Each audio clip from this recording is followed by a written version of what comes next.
There comes a time when developers have to listen to the fans. More often than not, when you got an audience, you got to pay attention to what they like, what they dislike, and every once in a while, give them exactly what they've been looking for.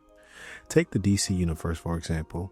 After 2017, rumors of the Snyder Cut of Justice League started spreading, and fans were loud about it. Hashtag ads, campaigns. People wanted to see Zack Snyder's original vision. And eventually, Warner Brothers listened.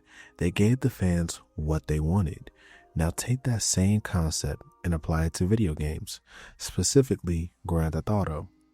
During the PS3 and Xbox 360 era, Rockstar took a bold step with GTA 4. It was darker, heavier, and grounded in realism. You had cops who could spot you entering a paint spray, suspension so real it made driving feel clunky, and a story that traded outrageous chaos for gritty authenticity. Fans noticed all of this, and while many appreciated the ambition, others missed the series' signature madness, the wild, over-the-top sandbox mayhem that defined the PS2 era. And eventually, Rockstar heard the noise. They listened.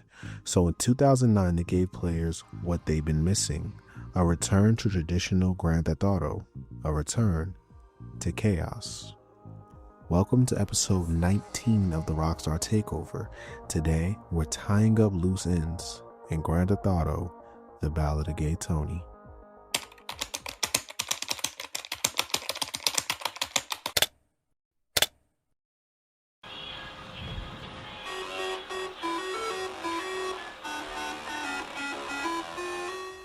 If you're a returning viewer, welcome back to the channel. And if you're new here, welcome. I'm the Retro Phantom, Digital Handshake. It's nice to meet you. Every Saturday at midnight Eastern Standard Time, I release deep dive video game retrospectives exploring the classics. Right now, we're closing in on the end of our Rockstar Takeover.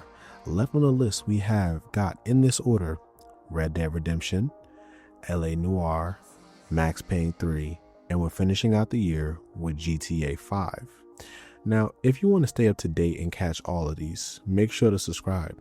We're getting closer to our goal of 10K subs. One of the best ways to support me is by liking this video, which really helps smaller creators like me fight the YouTube algorithm. And if you're feeling generous, you can always buy me a cup of coffee. Link is in the description. With that said, let's dive into this.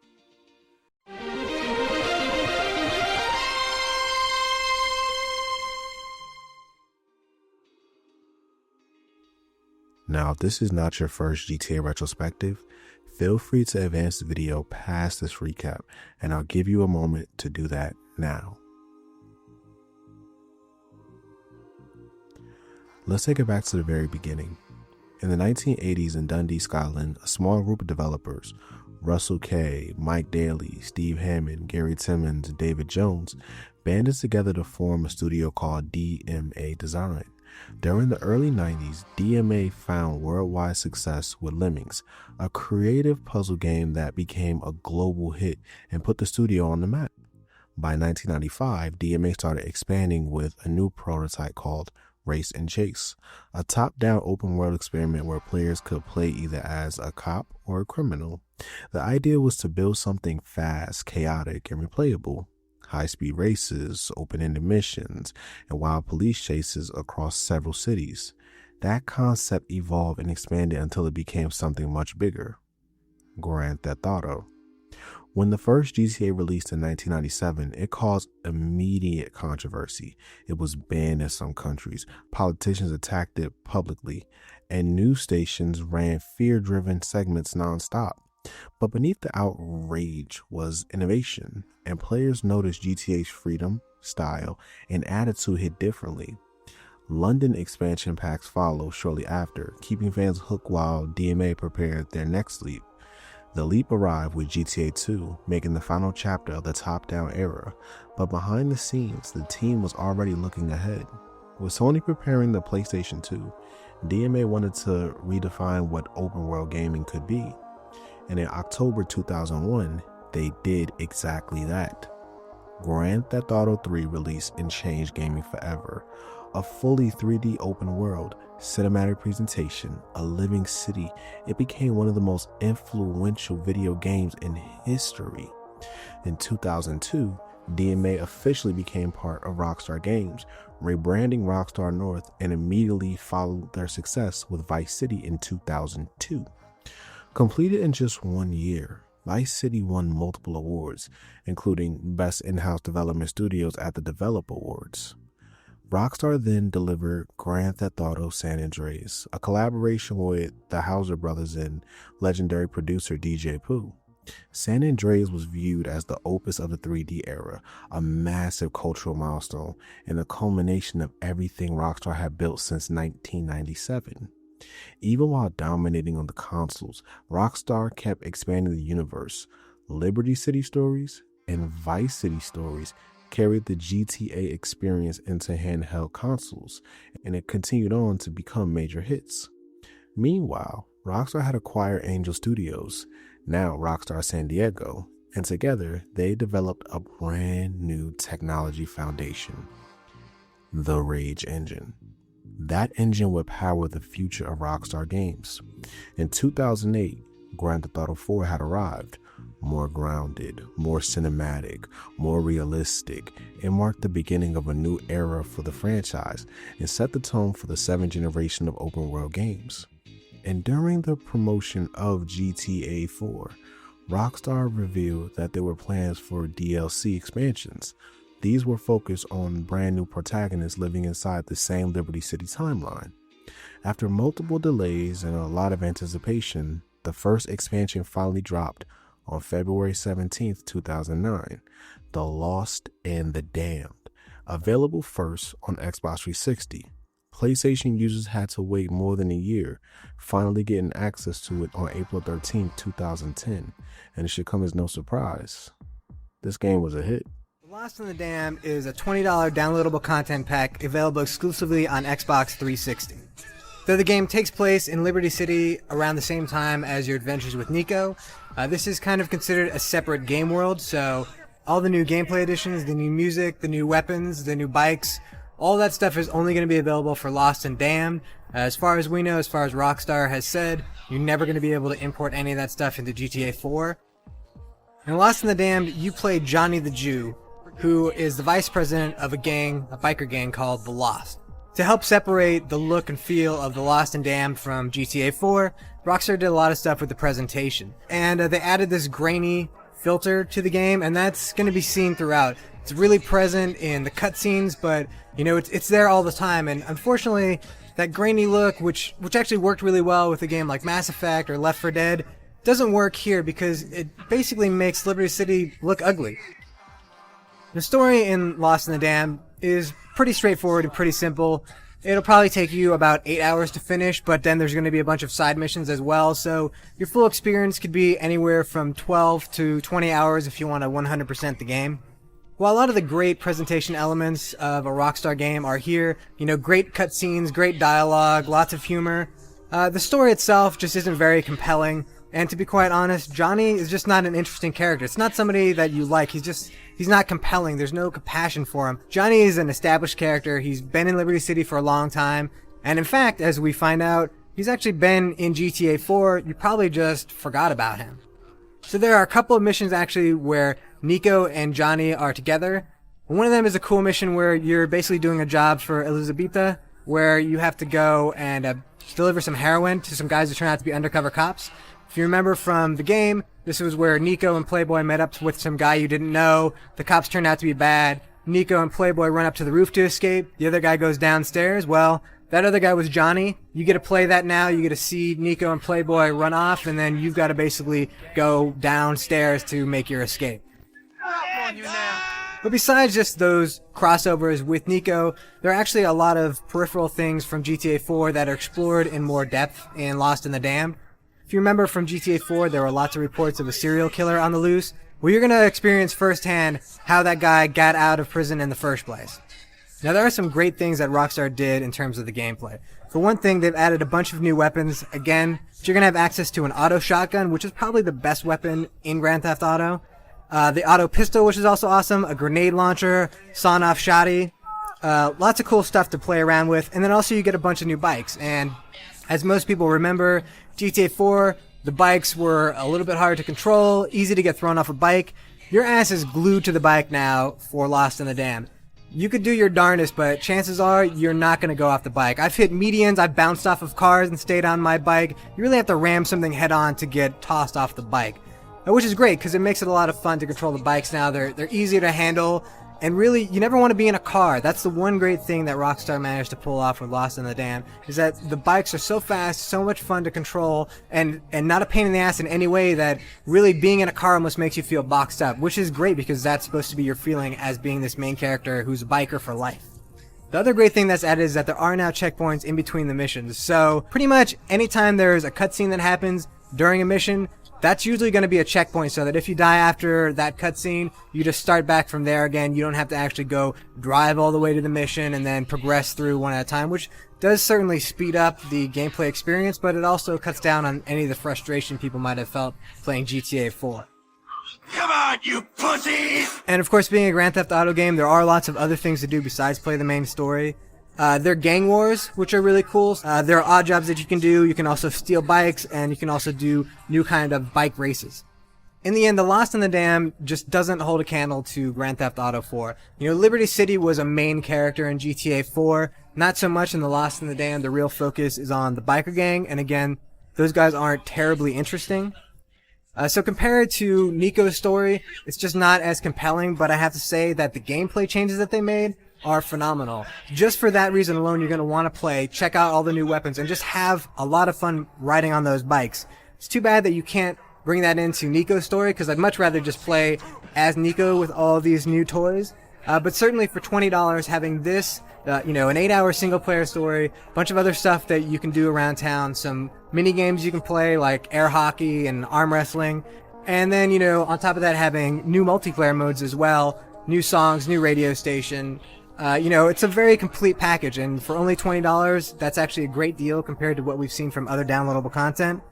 So no, story is not quite as good as GTA 4, but there are a lot of other compelling reasons to try Lost in the Dam, so certainly I recommend picking it up when it comes out on Tuesday. The Almighty forgives, Johnny. The lost don't.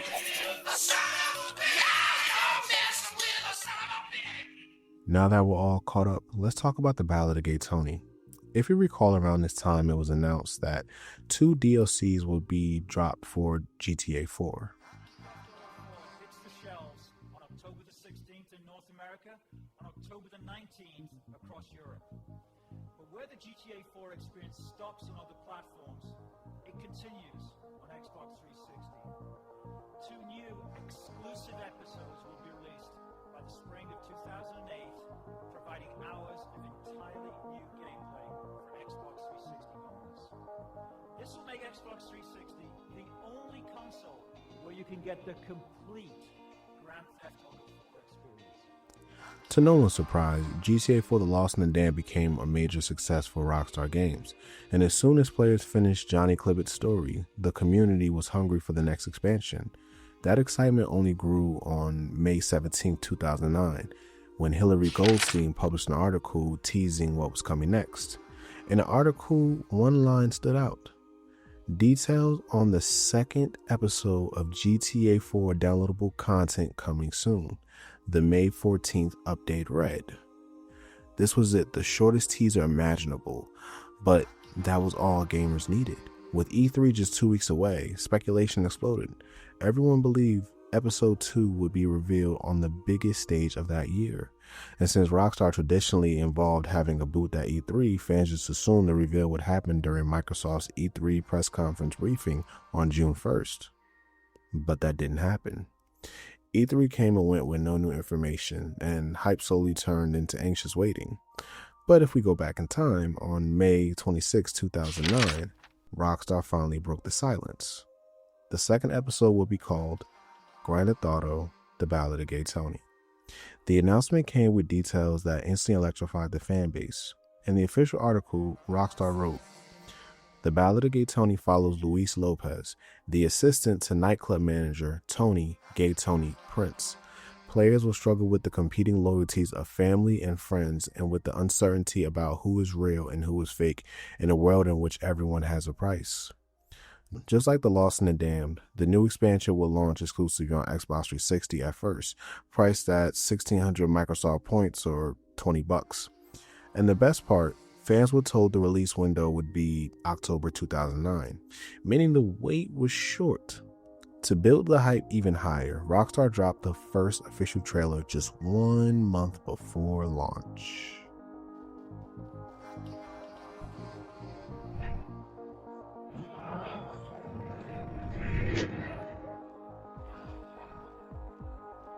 It's nice to see you, Mr. Big Shot, Captain Downtown. What's wrong, T? I've done a deal with the wrong devil, man. I'm the only man in the history of this town with the hottest gay and straight clubs at the same time, and I'm about to lose everything. Welcome! Welcome to the party! Things were a bit crazy, and I somehow lost my pads. Take your life more seriously, baby. Don't be like your father. Ay, mami, por favor. I know I made mistakes, but things are better now. I mean, how many times we gotta go over this? Money. That's the dance, the money. That's the dance, my friend.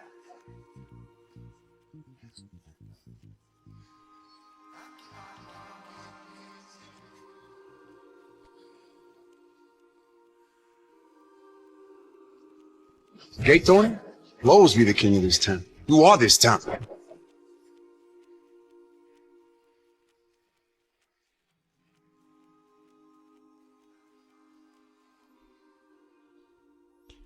This trailer set the internet on fire. A flashy nightclub story, over-the-top action, and a brand new protagonist that looked nothing like Nico or Johnny. Fans were ready, and fortunately, they didn't have to wait long. On October 29, 2009, with zero delays, GTA 4 The Ballad of Gay Tony was released to the world. PlayStation 3 and Windows players wouldn't join the chaos until April 10, 2010, but by then the buzz was undeniable.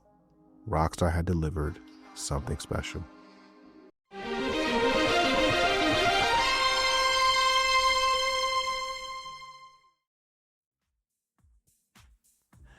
Here is a quick spoiler alert as I'm about to tell the story of Grand Theft Auto 4 The Ballad of Gay Tony. There will also be light spoilers for Grand Theft Auto 4 as well as Grand Theft Auto 4 The Lost and the Damned.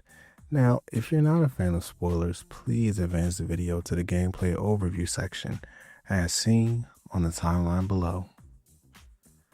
Let's dive into this. The story opens up right in the middle of GTA 4's iconic bank robbery mission, 3-Leaf Clover. Our protagonist, Luis Lopez, is one of the hostages on the floor during the heist.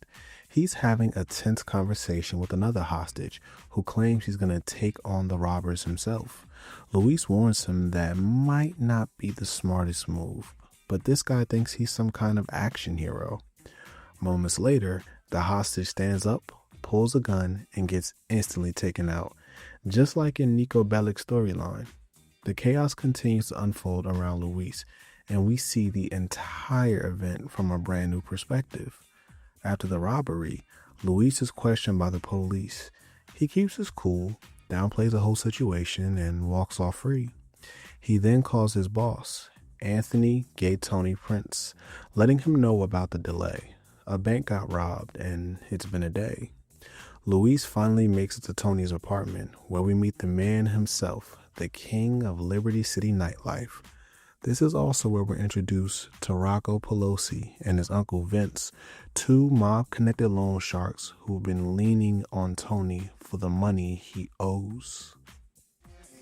Oh, how are you? I'm good, boss. How are you? Oh, you look terrible. That's good, because I am terrible, fucking wretched. What's wrong? Oh, the usual. Boyfriend thinks I'm a cash machine. One nightclub catering to the rich, mindless crowd. In the city where the rich, mindless crowd is suddenly poor and mindless. Another club catering to the gay and decadent crowd, where the gay and decadent crowd suddenly think decadence means buying outrageous new throw cushions instead of getting loaded in a bar. And every half-wit, part-time hood in this city thinking, I know, let's put the squeeze on the club owners. They must really, really want to substitute my inadequacies with their money because, after all, they want to stay up all night talking bullshit to morons because they enjoy it. It sounds pretty usual. Oh, thanks for the support. Hey, that's what I'm here for, boss. Yes, you know, if the bodyguard business partner thing doesn't work out, you should consider a career as a fucking life coach. What? Never mind. Did you speak to Troy? Yeah, he said he loves you, but he can't handle working the door at a gay club anymore. He says people are laughing at him. Who's laughing at him? I don't know. I think the little people who live in his head. The ones stuck in 1955? Oh, I love those people. And what's up with Desi? Yeah, he says he saw you last night. Yeah, and you was holding court with that Chloe Parker until 4 a.m.? I was? Apparently so. Oh, my God. 45 years old, and I get my kicks doing blow with 17-year-old kids whose only claim to fame is that people know better what their vagina looks like than their face. I should be sent to prison, shouldn't I? Yeah, most definitely. What's this money? Did you rob your own club? Tony, I just went to the bank for you, man. I don't want it in the bank. Hey, Tony, the door was open. Man, it's easier to get into your apartment than into your nightclub. Yeah, we have a no Guido policy at the club. Here I ain't so sure. Oh, I love getting racially abused by a spick. Yeah, who's a fucking taco, Tony? My business partner, Luis. Gentlemen, watch your language. We're in the great melting pot. We're not spicks or Guidos or fags. We're proud Americans. Luis, this is Vince and Rocco, relatives of Gracie. And credit is to you. And guess what? We ain't here about Gracie. Oh! Beautiful. That's a start. I guess we don't have to beat you two lovers up. Yeah, good one. See you later. Oh, nice to meet you, Muscles.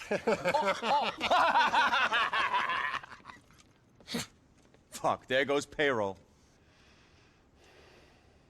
Who the fuck were those two assholes, T? Fine men of the cloth. Who the fuck do you think they are? Ancelotti goons I borrowed money from way back. Never mind. Amateurs. Come on, let's get out of here. Let's go.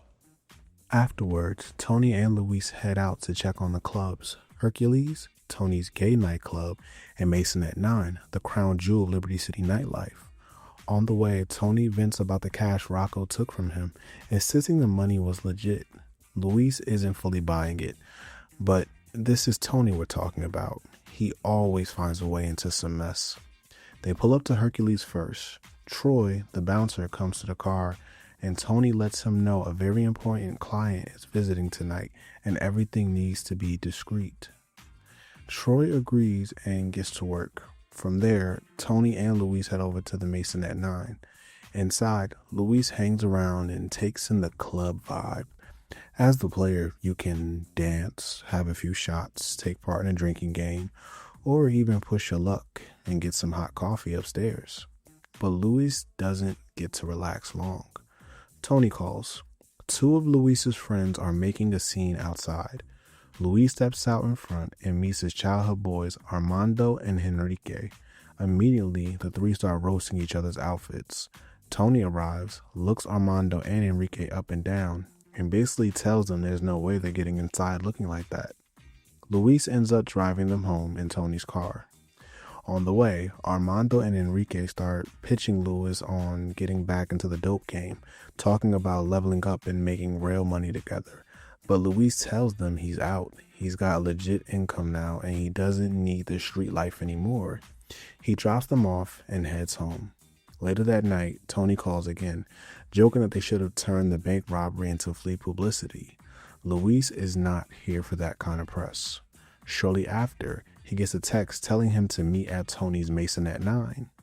Luis heads back to the club and walks inside, just in time to see Roman Bellic and Brucey absolutely embarrassing themselves on the dance floor while trying to impress women and failing miserably. Luis makes his way to Tony's office, where Tony's on the phone with some man named Maury. Once Tony hangs up, he grabs Luis and rushes him outside. They bump into Yusef Amir, the gold-obsessed billionaire who wants to party and is interested in franchising Mason at 9. After the interaction, Luis gets back to the car with Tony, who needs a ride to Chinatown to handle business negotiations for Rocco. On the way, Tony hands Luis an assault SMG, and Luis calls it some sci-fi stuff. When they reach Chinatown, the two overhear Billy Gray from the Lost in the Dam setting up a secret deal, but once Tony and Luis step inside, everything goes to hell. In that case, I guess my brother is in good hands. You take care of that prick. It seems the definition of family loyalty differs in your country. The marketplace has a value for everything, and I guess that a disloyal Jew bastard ain't worth shit to me, brother or no brother. Such are the heady joys of consumer capitalism. A system that's flaws are becoming increasingly evident. That's right, I forgot. You little yellow people are commies too, huh? Both sides of the fence? You know, I grew up watching your kind getting killed on the TV. Hell of a show. I'm sure, but perhaps the show wasn't as much fun as the reality of that war. Perhaps not. Now I bid you farewell, sir, and don't do all that smack at once. On second thought, go ahead. Do. Boo. Hey, watch it, you greaseball fuck. I apologize for our associate's uncouth manner. I can only say that our partnership with him is one of necessity, not volition. Please, you must be the famous Tony Prince. Notorious, maybe. This is Luis Lopez, my business partner. Hey. Mr. Pelosi has led me to expect much from this meeting. Yeah, about that. Rocco has a tendency to promise more than he can deliver. So that must have been weaned too early. Yeah, we're not weaned at all. As you can see, we are already behind schedule on this project. We need you to, how do I put this, to clear things with the planning department and to ease some licensing troubles. Hey, look, we're not lawyers, okay? We run nightclubs. Pretty badly, too. We got enough trouble keeping the licenses on our own clubs, okay? We don't do licenses. Before I was being polite, Mr. Lopez, but I do not have to be. Mr. Pelosi made it clear that you are not in a position to choose who you help and who you do not. Yeah, well, that kid's got a big mouth, okay? And he ain't in no position to be writing checks for us, okay? We are not going to be able to help you. Period. Let's go, Tom. Sorry to waste your time, Mr. You are not going anywhere until we have an arrangement. No, I'm afraid we are. There is no arrangement. You got a problem? Take it up with your boy Rocco. You are not negotiating column inches and bar tabs, you insolent fuck! We are serious people! Really? Yeah, really! Dude, what is wrong with you? I was supposed to be the irrational idiot with the anger issues. I got anger issues, okay? The guy threatens to shoot me because I can't arrange a liquor license for him. Please, give me a break, T. Oh, God. Oh, shoot. They're coming for us! A massive shootout breaks out between Luis and the Triads, and he's forced to protect Tony while fighting their way out of the restaurant. Once they escape, Luis rushes Tony back into his apartment. Tony is shaken, distraught, and completely overwhelmed by what just happened. He tells Luis he's going upstairs to take his pills, and Luis tries to calm him down, urging him not to spiral. Later, Luis returns to Tony's apartment, where Tony is still antsy and paranoid. He admits he effed up after all his success, saying that he cut a deal with the wrong people. Now everyone is going to come after him, and unless Tony starts playing ball, he's going to end up in the VIP room with the fishes. Tony also mentions that a blogger named the Celebinator has been bad-mouthing him online, and he's had enough. He wants to settle it. Tony and Luis hop in the car and drive out to the golf course in Westminster to meet Rocco. Luis is not happy about this at all, especially after what happened with the Triads. But once they arrive, we see Rocco attempting to hit a union official with a golf ball and failing miserably. He hands Luis the club and takes over the caddy and tells Luis to motivate the official. After Luis forces the official to talk, everything goes sideways again. Members of the Messina family suddenly appear and open fire on Rocco, Tony, and Luis. Luis holds them off, and the trio escape the course by speeding away in golf caddies, racing through the fairways into the street, avoiding being killed. That was a pleasant outing, Rock. Where's that put us with you-know-what? We square? Square? What you borrowed at those points? You ain't even making a dent on the interest. And Muscles over there killed our friend. Hey, yo, I didn't kill him. I might be about to kill you in a second, though. Keep your dog on a leash, Tony. See you ladies later. After the golf course chaos, Luis takes Tony back home to cool down and try to return to some kind of normalcy. With a moment to breathe, Luis decides to visit his mother. She's happy to see him, but the visit quickly takes a turn when she introduces him to a shady loan shark named Mr. Santos, who immediately rubs Luis the wrong way. Luis learns that his mother recently lost her job, and desperate for help, she turned to Mr. Santos for money. Santos acts polite around her, but the moment they're alone, he drops the act and threatens Luis, saying he'll burn her house and her belongings if the debt isn't paid back. Santos lays out the plan. He wants Luis to help rig an underground fight with the LC Cage Fighters, a group Luis used to run with before getting locked up. Santos plans to make a fortune in bets and clear the debt by using Luis as the pawn. Although he despises the guy, Luis reluctantly agrees. At this point, the player gets a choice: take a dive and pay off his mother's debt, or win the fight, then catch Mr. Santos slipping outside and take him out in the alley. Regardless of what the player chooses, Luis's mother is furious. She doesn't approve of the violence, the debt, or the mess surrounding her son. After this mission, you never see Mr. Santos again. From here, Luis links back up with his old friends Armando and Enrique, the same friends who couldn't get into the club early in the game. They're still standing on the corner, still hustling, and still not doing the greatest job at it. Luis slips right back into that old dynamic as the three reconnect. What you mean, homie? You can't be sitting here, man, watching them. Any fool policeman on his second day on the job will know you're the guy with the shit, man. You'll wind up back inside, you moron. It's nice to see you, Mr. Big Shot. Real nice to see you. Captain Downtown. Come up here to talk down to his old friends? Yeah, I just care about you guys, okay? I don't have a choice, man. My right-hand man got a single-digit IQ. Hey, H, come over here, man. Of course, I could do what you did. Run the fuck away, go fuck a man or some shit. Yo, I ain't fucking no man, bro, okay? I'm working the best clubs in the city. I ain't go nowhere. I'm 10 minutes away on the train. 10 fucking minutes. What's up, H? It's like it's another country down there. 10 fucking minutes. I give you 10 fucking minutes. You ran away. Yo, whatever, man. Whatever. Whatever. You want a job, bro? I'll get you a job, man. You know that. Yeah, for sure, man. I want a job sucking some aging playboy's cock. I want that job real bad. Sign me the fuck up. You're such a dick, bro. You would know. Enrique, would you get the moron to shut up, please? I'm sorry, man. I just miss you. Maybe I expressed myself coarsely, but we was like family. Oh, yeah, loco, we are family, man. But family doesn't mean we have to live up here slinging dope to a bunch of suburban punks from Alderney. Man, dando complain about how life could be. We on the doorstep, man. Liberty fucking City. We could run the fucking world, man. Oh, and you running the world? Or you running errands for some ass muncher? Yo, Tony's all right, man. He's like the daddy I never had. Oh, fucking sugar daddy. Ay, whatever, man. My mate. Luis, boys. Hey, mami, ¿cómo está? Hey, Mrs. How are you, Hey, Mrs. boys? Hi, Luis. Oh, you look tired. Hey, mommy, I've been working, you know. I do know, that's the problem. When you're going back to school. Ay, mami, por favor. I hear you're going back to school, Armando. Doing an MBA, Mrs. L. Hey, let's go. Mommy, I gotta go, okay? But here, take this. Cuídate. Luis, take your life more seriously, baby, please. Don't be like your father. Look at your brother, look at your sister. They're doing so well. Mommy, I know, but what do you expect? I gotta hang out with morons like these two, okay? Bye. Let's go.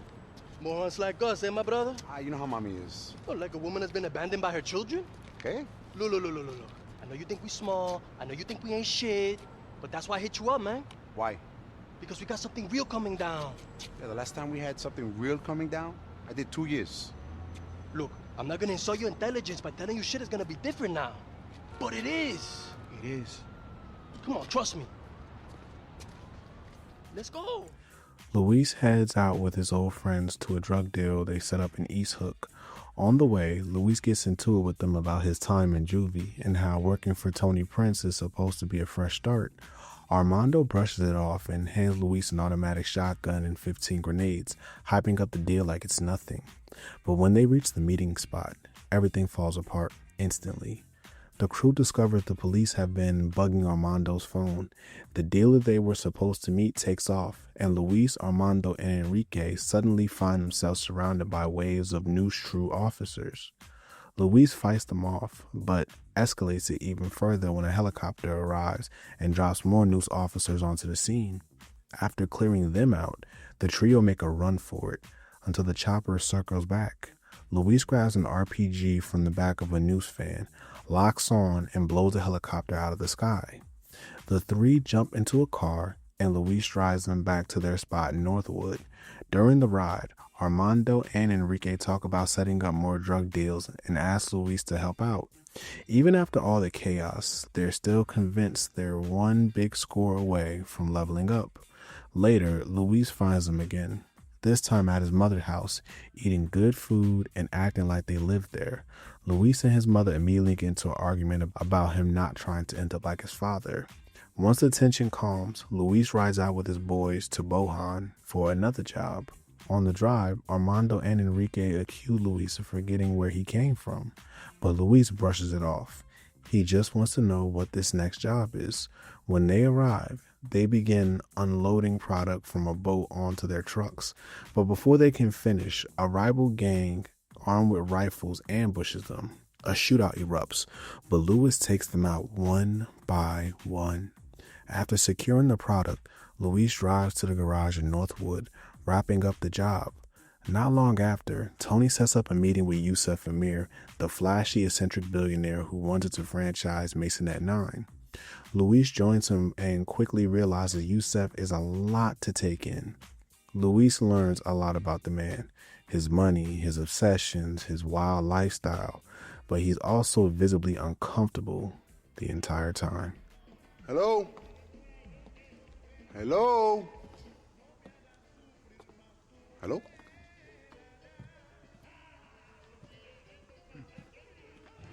Hey, man! Hey, nigga! What's up? What's up? So glad you could make it, man. Seriously. Fucking A! You know, for real, man. Yep. You okay, bro? No, I'm fine, man. I got a couple of bitches upstairs. Hot ones, not cheap. Nice. Hey, man. You want to join in? No, I'm cool, man. Cool. Yeah, of course. Oh, to be honest, anyway, after I finish with them, they'll be out of commission anyway. I'll bang them to pieces. After I finish with them, they look like they've been dragged through the fucking desert. Oh, wow, good for you, man. Good for you. Listen, so, what'd you want? You see this city? I own it. Everything. Seriously. Really? No. But one day. I'm building 60 skyscrapers, man. Condos, penthouses, luxury apartments. Serious shit. But I tell you, oh, man. Oh, I love this song. You know this song? Oh, yeah. Hey, rap money. Hey, you know dance? Nowadays, bro. You see this city? I run it. I run everything. I'll show everyone. I mean, look at this shit here. This is a gold phone. Solid. Beat that, Daddy-O. Wow, great, man. That's great. Oh, well, money in the desert playing dog. Chase Shaw, Star City with a Louis.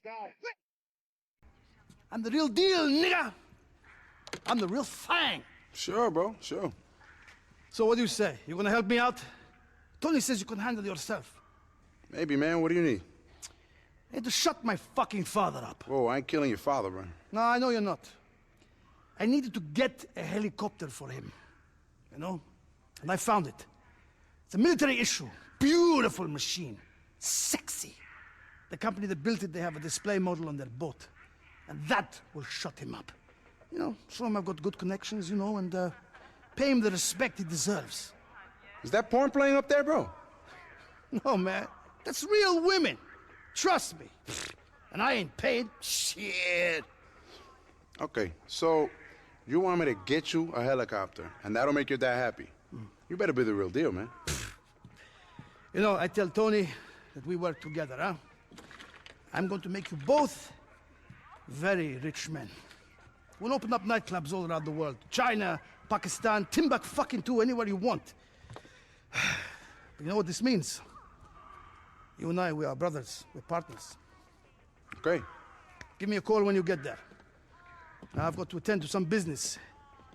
Ladies! Prepare to suffer! Ow! Wallahi! Luis heads out towards the target using Yusef's speedboat and approaches the massive yacht.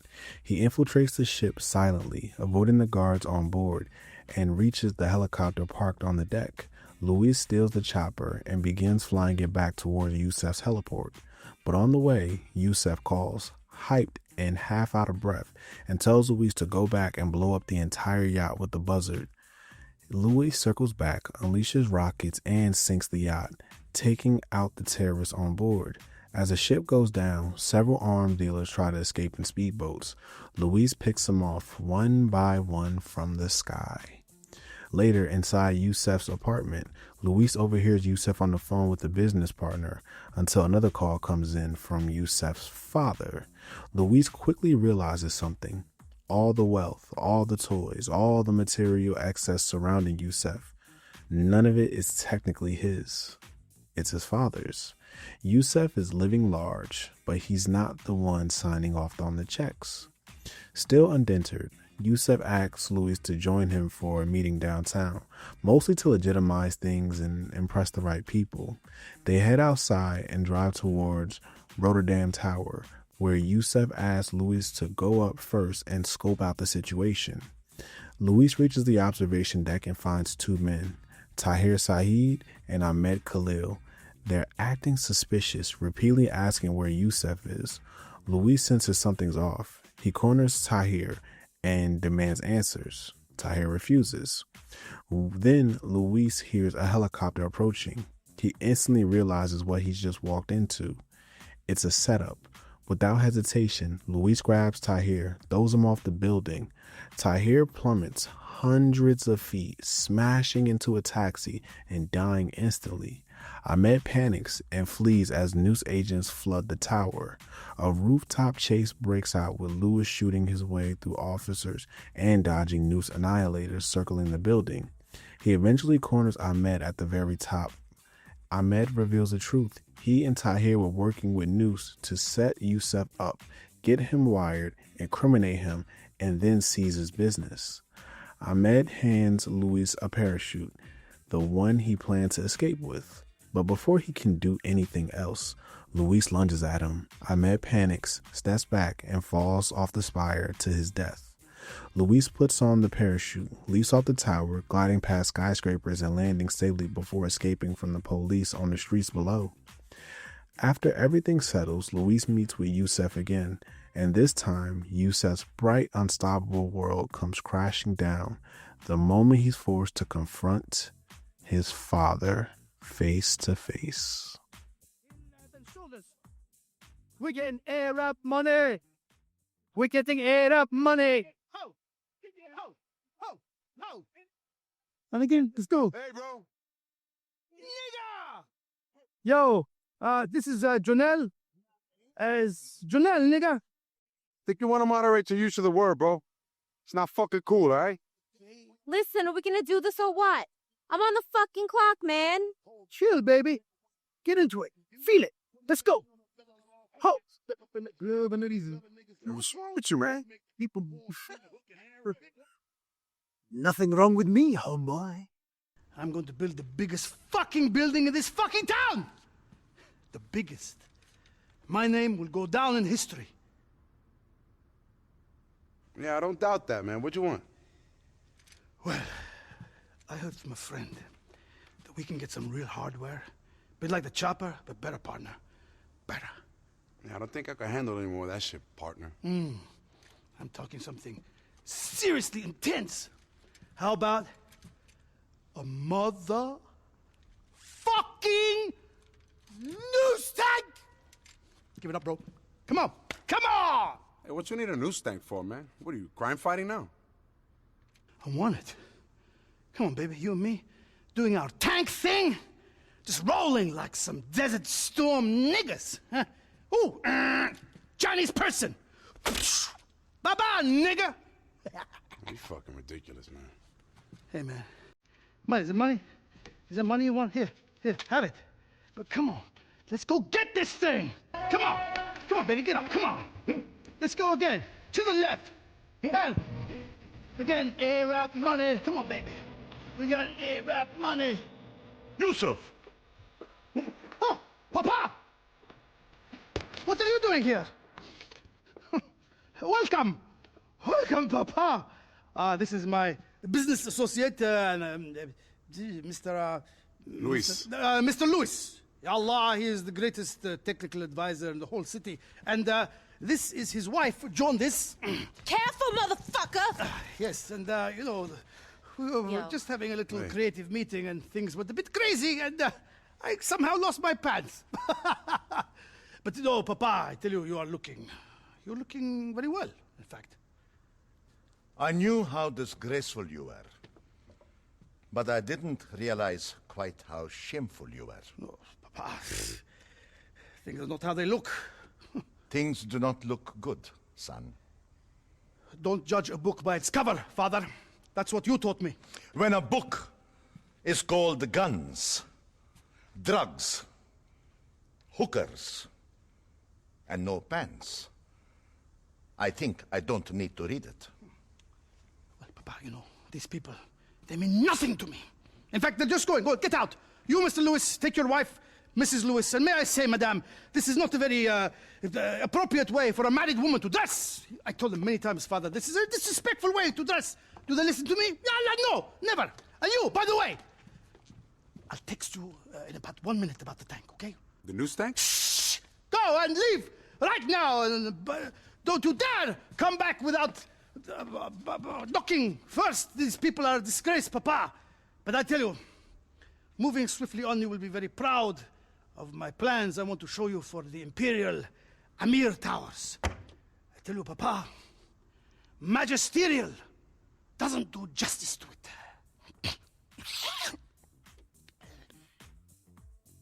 Luis has to Star Junction and hops into Yusef's helicopter for yet another outrageous job.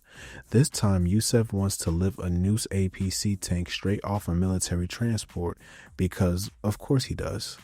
Once they're airborne, Yusef takes control of the chopper and hands Luis a sniper rifle. Luis has to shoot out the yellow securing bolts holding the APC in place. One by one, Luis pops the bolts loose, and when the final one snaps, the entire tank drops from the sky and slams onto the street below. Luis immediately jumps off the chopper with a parachute, glides down, and lands near the APC. He climbs in and drives the stolen tank across Liberty City, smashing through traffic on the way to Yusef's construction site in Castle Gardens. Another day, another illegal armored vehicle delivered. After this wild job, Tony calls Luis and tells him he needs to see Maury Kibitz, Brucey's big brother. Tony owes Maury money, Maury wants something done, and Luis is the unlucky middleman caught in the mess. Hey, Lou! It's Luis. Yeah, whatever. Come here, give me some love right here. So what'd you want? Tony said you needed a favor. Well, I look like a charity case to you? Can I plead the fifth on that one? Ah, that's funny. You're funny. Yeah, you're fucking funny. Funny for a guy with all those pecs. She got the lats of a little girl, and man, you need calf implants. Look at you. And, you know, I'm guessing, just from looking at you, you ain't exactly packing a 10-inch hose, man. Me? I make girls wince. Wince. Just to level with you for a minute, bro. Tony owes you money. Tony's my boss and my friend. So I'll help you out a little. But if you mention my host again, I'll put you in the fucking ground. Jesus Christ, man. You're pent up. Come on, I didn't mean anything by it. I apologize. All right, look, let's rewind. We'll restart. We'll relax. Huh? Come here. Page one. Give me a hug. Huh? Give me a hug. That's it. Now, where were we? Oh, well, if it isn't my brother the Ghost. Maury, what are you doing here, bro? And who's this guy? It's Lou. It's Luis. Right. Well, it's nice to see you too, little brother. Jesus, you look pale. What, somebody die? Unfortunately not, man. What are you doing here, Maury? I'm thinking about moving back home. You see, I've been hearing some stories about you getting somewhat above yourself. And I'm worried about you. Don't worry about me, man. I'm fine, okay? I'm gonna be just fucking fine. Jesus, who is training you? Man ought to be horsewhipped. Look at you. You're lumpy. Oh. You look awful, like a big pale mess. And you're fat, bro. You're fat. Screw you, Maury, man. You're perfect. Yeah. Chiseled, tan, handsome. I'm the dream ticket. Yeah, Mom always warned me that you were a lazy kid. I bet you've been juicing. Of course I haven't. Me do. Ugh. No. Yeah, I smell it on you.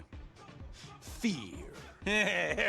But I'm back now, baby B. I'm back. Oh, and your life just got fun again. Come on, Lou. Let's roll. Oh, and Fat Boy, you better let your friends know about me, because kibbutz number 1,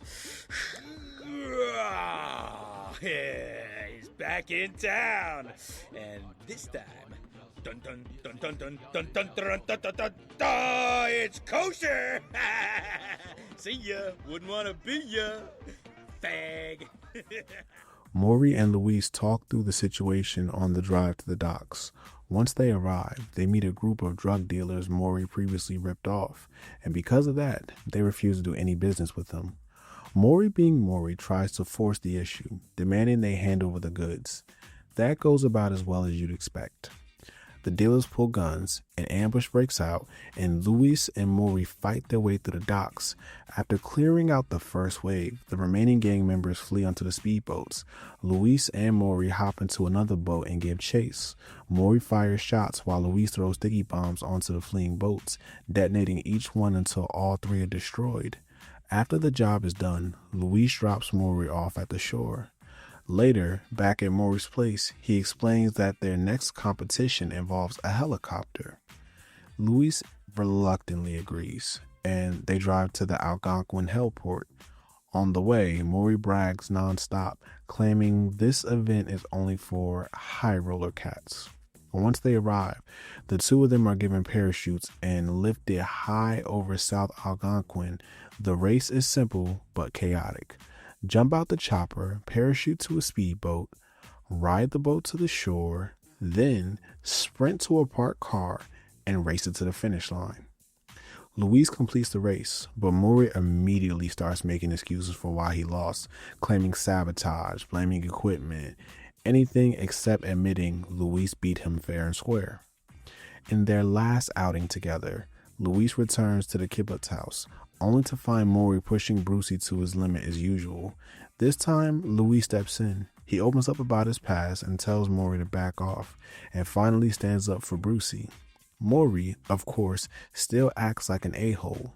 The 3 of them head to Middle Park, where they find a row of stolen cars waiting. Each one of them takes a vehicle, lines up, and Maury starts the race. The trio weave through traffic, dodging pedestrians and shaking off police heat. Eventually, they lose the cops, finish the run, and Brucey finally stands up to his brother. Fucking intense. Yeah. Oh, did you see little Lou here, though? He started shitting his panties when the cop showed up. Hey, check it out, Brucey. You know, I think Lou here might be even slightly bigger pussy than you. We're done, right? I mean, we're squared. You got your cars now, so now I don't have to sit here and listen to your tiny man bullshit. Sure, Lou, sure. You could go. If you're as dumb as you look. Ooh. Excuse me? You got an opportunity here. Look at me. Watch my lips move. I can teach you things.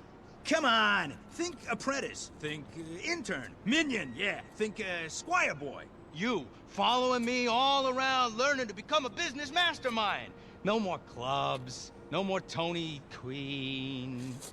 You, my friend, could be free. Maury, is this a joke, man? I mean, you're the guy that needs to learn something. Oh. Shit, you're awful, bro. Hey, maybe someone can teach you the most basic human behavior. Brucey, please, do this guy a favor. Brucey. Me? Yeah, you're the guy in the family with some manners. Whoa.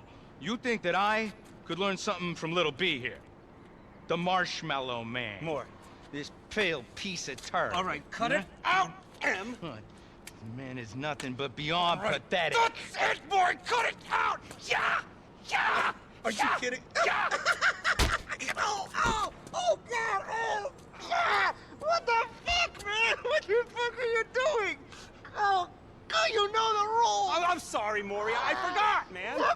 Never in the face. Oh, come on.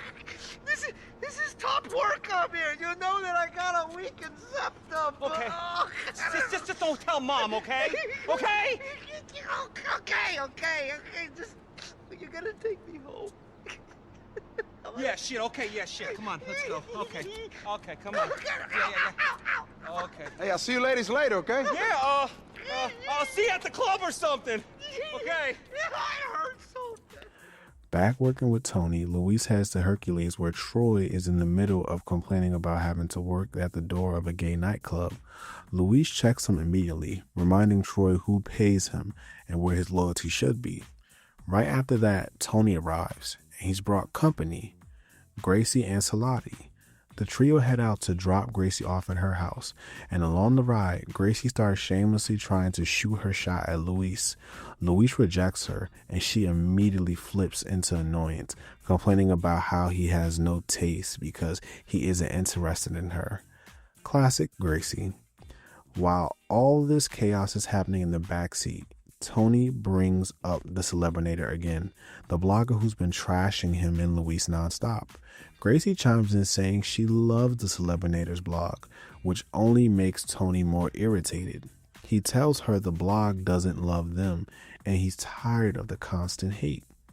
After dropping Tony and Gracie off, Luis decides he's had enough. He jumps online, visits the Celebrinator's website, and reads the article tearing him and Tony apart, and leaves a comment to get the blogger's attention. As he's leaving, Luis calls Tony and lets him know he's messaged the guy. Later on, Luis returns to his apartment and immediately bumps into Tony's boyfriend, Evan, who is just as annoying and dramatic as ever. Here she comes. Watch out, boy. She'll chew you up. Whoa, here she comes. She's a man-eater. Whoa, here she comes. Watch out, boy. She'll chew you up. Whoa, here she comes. She's a man-eater. What's your problem, man? Where's Tony? Where's Tony? What's wrong with... Hi, Evan, you're looking cut. Hi, Evan, like a drink? Hi, Evan, if I wasn't straight, I'd ravage you right now. Evan, where's Tony? He said meet him here. Who cares about fucking Tony? The man's a neurotic. He's back on drugs, he's looking old, he refuses to get any work done, and P.S., the man's a wreck. Then break up with him for the last time and fuck off out of all of our lives, please. Wow, somebody's got his sister's underwear on by mistake. Ay, Dios mío. Evan, look, I always thought that even for a coke push and steroid junkie, you were a particular asshole. Okay, I'm just gonna admit that. Now, would you shut the fuck up before I shut you up? Now, where's Tony? He's in the bedroom.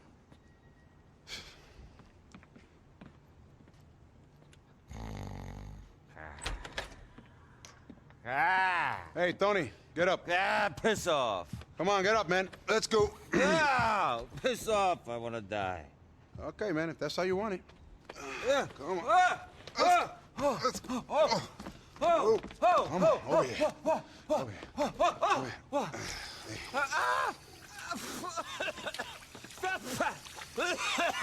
Come on. Let's go. Better? Oh, great. Come on, Poppy. Let's go. This way. This way. What? Come on. Come on, fuck this. Let me do it. So we have something to take care of. I ain't having you screw up. I should have let your parole officer put you back in prison all those years ago. You're a degenerate. What about me? You guys can't just leave me here. Yeah, good point. Now fuck off, Evan. You get him the pills. Be gone before I get back.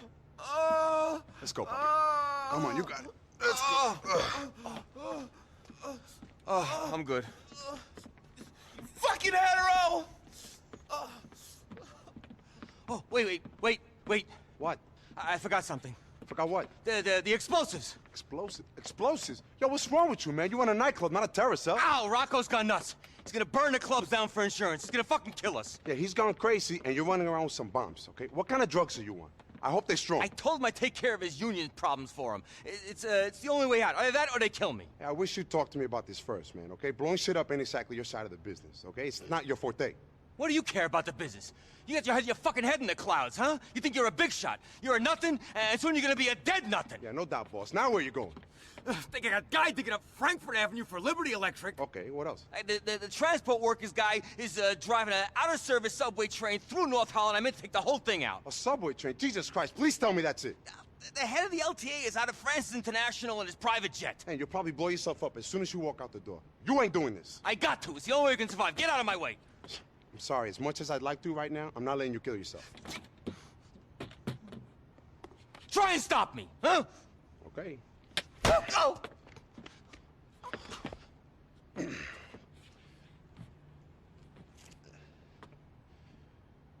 Shit, Tony. You're a real piece of fucking work. You know that? Luis takes the bombs and heads out to handle Tony's little problem.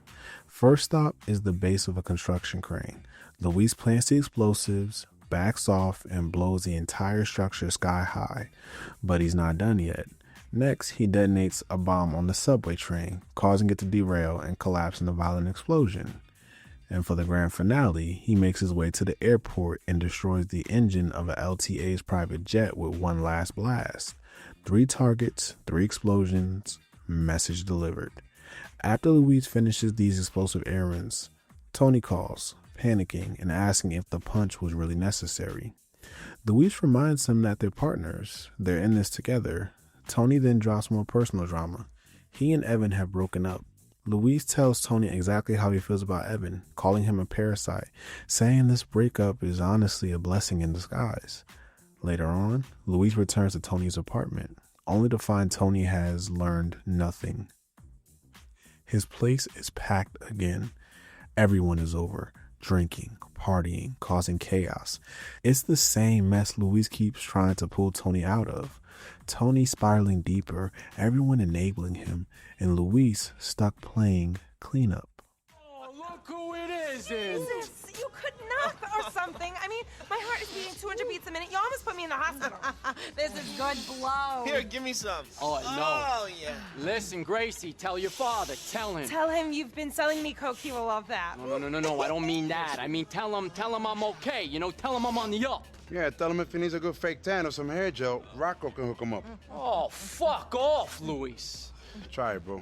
I'll happily do more time for you. Oh, Luis, you always gotta act so tough. Just have a fucking line and chill out like me. You like people. Luis is always such a buzzkill. We're meant to be having fun here. I'm having fun. I am. Where's my fucking phone? This coke is kind of speedy, Rock. Where's Tony? He went out. You better not be spiking me with speed, Rocco. I will be so angry. Where did he go? Who? What is wrong with you, man? You are ruining my buzz, Luis. Tony, where's Tony? He is over there. Oh, yeah, he passed out again. Guy's a fucking mess, Luis. Holding you back. He holds everyone back. No, he doesn't. Get up. No. Come on, get up. Get up, you has-been, no good 1980s throwback relapse junkie fag! What's wrong with you, Tony? Get up, baby. Oh! Ladies and gentlemen, more shots! Oh, hey, what guys? What's going on? You tell me, boss. What's going on? What? Huh? Why'd you call? I don't know. Because of that thing, T? Come on, that sparkly thing. Wake up, you junkie fag! Oh, right. That thing. That shit. Right, that thing. Okay. All right, Luis. All right, we gotta go. All right, ladies, have some fun. Try to keep your septums all in one piece, huh? Oh, Jesus, man. I feel like a camel shat in my mouth. Well, then it wasn't fun. Here we go. Oh, no, not again. No. Hold on, guys. I want to come too. Fuck off, Evan. This is work. It's not working out. Whatever, bitch. So anyway, Sharon, I think I'm gonna sell my car. Oh my God, that is so funny. Wait, what's so funny about that? Absolutely nothing.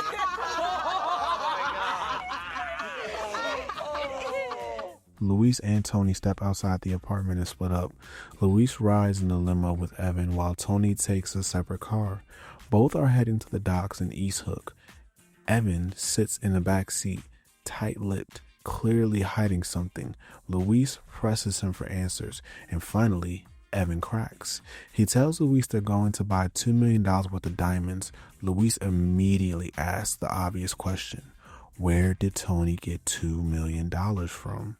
Evan reveals the truth. Tony skimmed 10% off the agreed payment so he and Evan can pocket some of the money for themselves. That doesn't sit right with Luis at all. Something feels off, and Luis knows Tony is playing with fire. At the docks, they meet up with Tony and the diamond dealer, a chief who steps out carrying the case.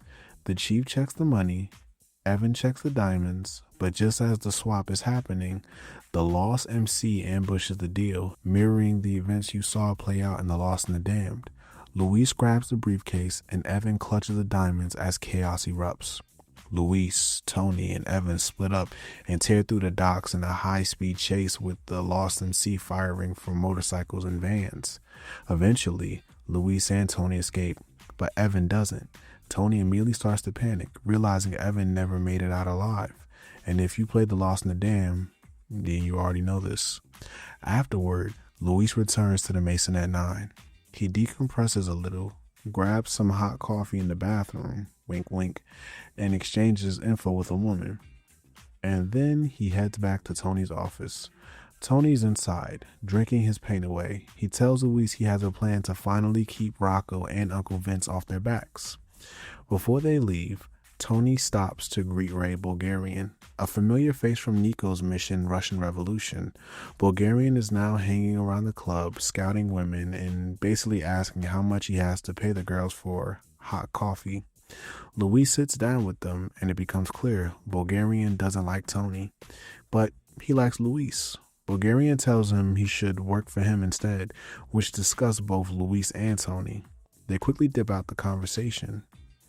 The two ride over to the Bahama Mamas, where Tony explains the next part of Rocco's plan. Rocco wants Luis to seduce Monique, the girlfriend of Vic Manzano, the owner of the Bahama Mamas. It's part of the debt repayment Rocco is forcing on Tony. Luis isn't thrilled, but Tony drops him off anyway. Inside the club, Luis finds Monique on the dance floor. The two dance together, and eventually Monique pulls Luis into the back office for some hot coffee. But right when things heat up, all hell breaks loose. Excuse me.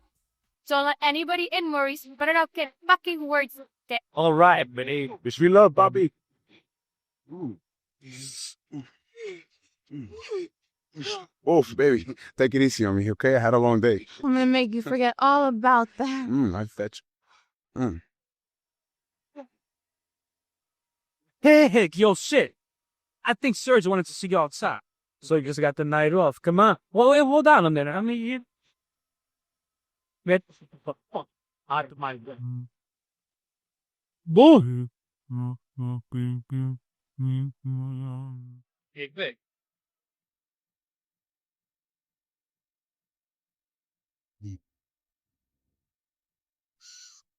Whoa.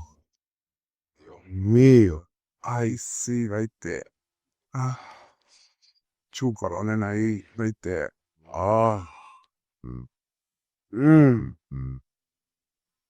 The fuck are you?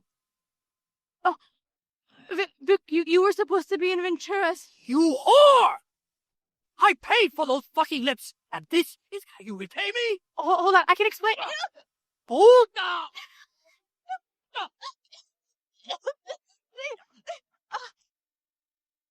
Yo, that's not cool, bro. You put your cock in my woman's mouth, and you think it's cool? Asshole. Hey! Luis takes out Vic and fights his way through waves of Vic's henchmen inside the Bahama Mamas. After clearing the club, he pushes his way outside and immediately calls Tony. Luis tells him he was nearly killed and puts the blame squarely on Rocco. This whole setup was a trap. Vic was in town the entire time, and Rocco sent Luis in blind. Later, Tony calls Luis again. He managed to schedule a meeting with the Celebinator, and he wants Luis to give the blogger a tour of the city. In reality, this is Tony's plan to shut the guy up once and for all. Luis and Tony lure the Celebinator into a luxury helicopter borrowed from Yusef Amir because when Tony wants to intimidate somebody, he goes big. Once they're high above Liberty City, soaring the near Statue of Happiness, Tony confronts the blogger about the trash he's been writing. After a few slaps or punches, depending on how the player handles it, Luis takes things to the next level.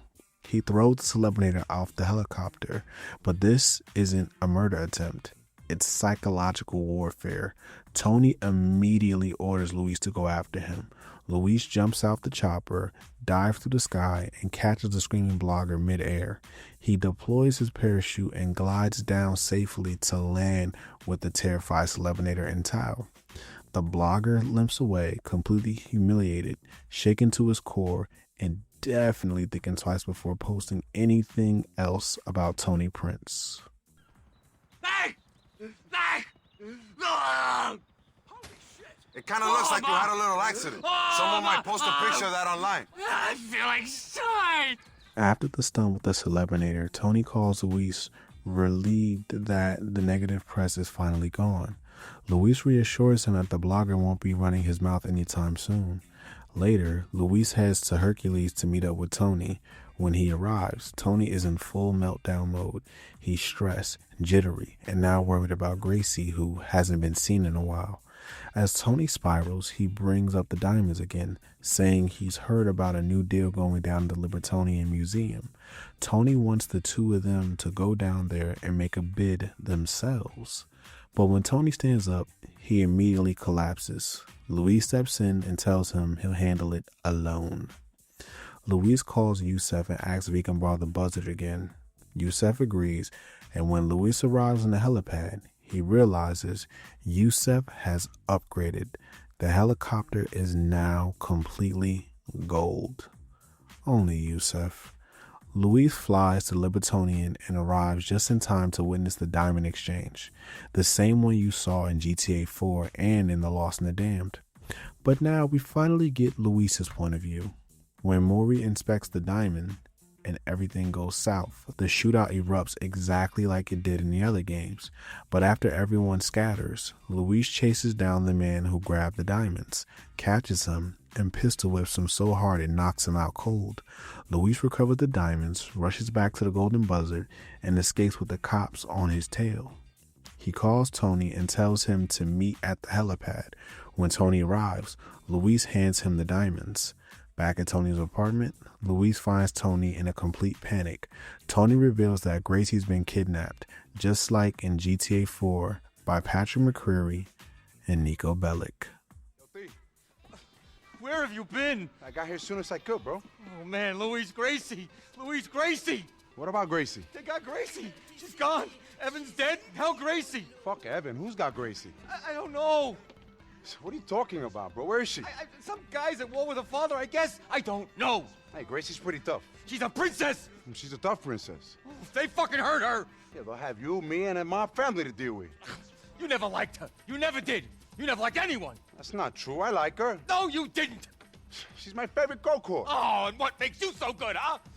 If it wasn't for me, you'd be selling dime bags on a street corner. I made you. Yeah, and she and Evan made you into a junkie, okay? I mean, she's not a bad person. Okay, she's not a murdering, greedy psychopath like me. She's so hard. I don't know if you can get past the accent, okay? But she made you into a useless old queen to act out on blowing pills to notice his business is going to shit. Oh, here we go, huh? Here we fucking go, huh? Oh, I see it in your eyes. You're embarrassing me. You see me and think, oh, this is it. This is the moment to put me down. This is the moment when the apprentice takes over, huh? Oh, man. You think I'm done?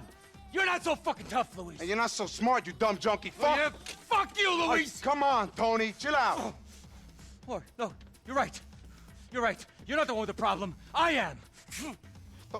Tony, what the fuck are you doing? No, I'm holding you back. I see that now. I see that now. The closest thing I've had to a son. I'm sorry, Luis. I love you. Tony. Goodbye. Tony, come on, man. Goodbye. I love you. Shit. Shit. Fuck. Fuck is wrong with you, you dumb prick? Huh? Get up. Get up so I can kill you myself. Get up. Okay. I'm sorry. I'm sorry. I just couldn't take it anymore. Come on. Get up. Get up, you old bastard. Oh. Huh? Let's go find Gracie, okay? Okay. Oh. Jesus Christ. Oh, shit, Luis. Using the Ancelotti family chopper, Luis and Tony began searching for Gracie by trailing Patrick McCreary across Liberty City. They track him to a safe house, confirming this is where Gracie is being held. Tony immediately relays the information to Gracie's father and the Ancelotti crime family. With that handled, Luis steps into his next and far more dangerous problem. At this point, Luis begins working with Ray Bulgarian. Bulgarian has a major issue. A group of crooked investigators, Noose Troop, FIB agents, and Liberty City Police have evidence that could put him away for good. They plan on raiding Bulgarian's car and planting even more evidence to seal the deal. Bulgarian wants none of that, so he flips the script. Instead of telling them to get him, he wants Luis to strike first and kill the Asheville private agents before they can make a move. Luis plants a bomb on the targeted vehicle and blows it sky high. From there, he and Bulgarian take down wave after wave of agents and escape the scene. Luis drives the Russians back to Bulgarian's safe house, completing the job, but Bulgarian isn't done with him yet. Next, he orders Luis to work with his henchman, Timur. Bulgarian explains that Marky Asheville refused to sell him the Liberty City Rampage hockey team, probably because Luis just blew up his private protection unit. Bulgarian's solution: murder Asheville and open up the owner's seat. Timur and Luis head to the heliport where a Maverick is waiting. They fly high above Middle Park and Luis parachutes onto the Me TV building rooftop to infiltrate the facility silently and assassinate Asheville. Luis makes the kill, jumps off the building with the second parachute, and lands right onto a truck driven by Timur. The two escape the scene like it's just another Tuesday. In his final job with Bulgarian, Luis heads to Ray's house. When he arrives, Bulgarian is pacing with an assault rifle, ranting and irritable. Timur is nowhere to be found, out on another job according to Ray. Ray fires off several rounds to the ceiling at his screaming sister, and then sends Luis to handle one last thing. Luis heads to a rooftop near Columbus Avenue and Denver Avenue, and when he gets there, everything comes crashing down.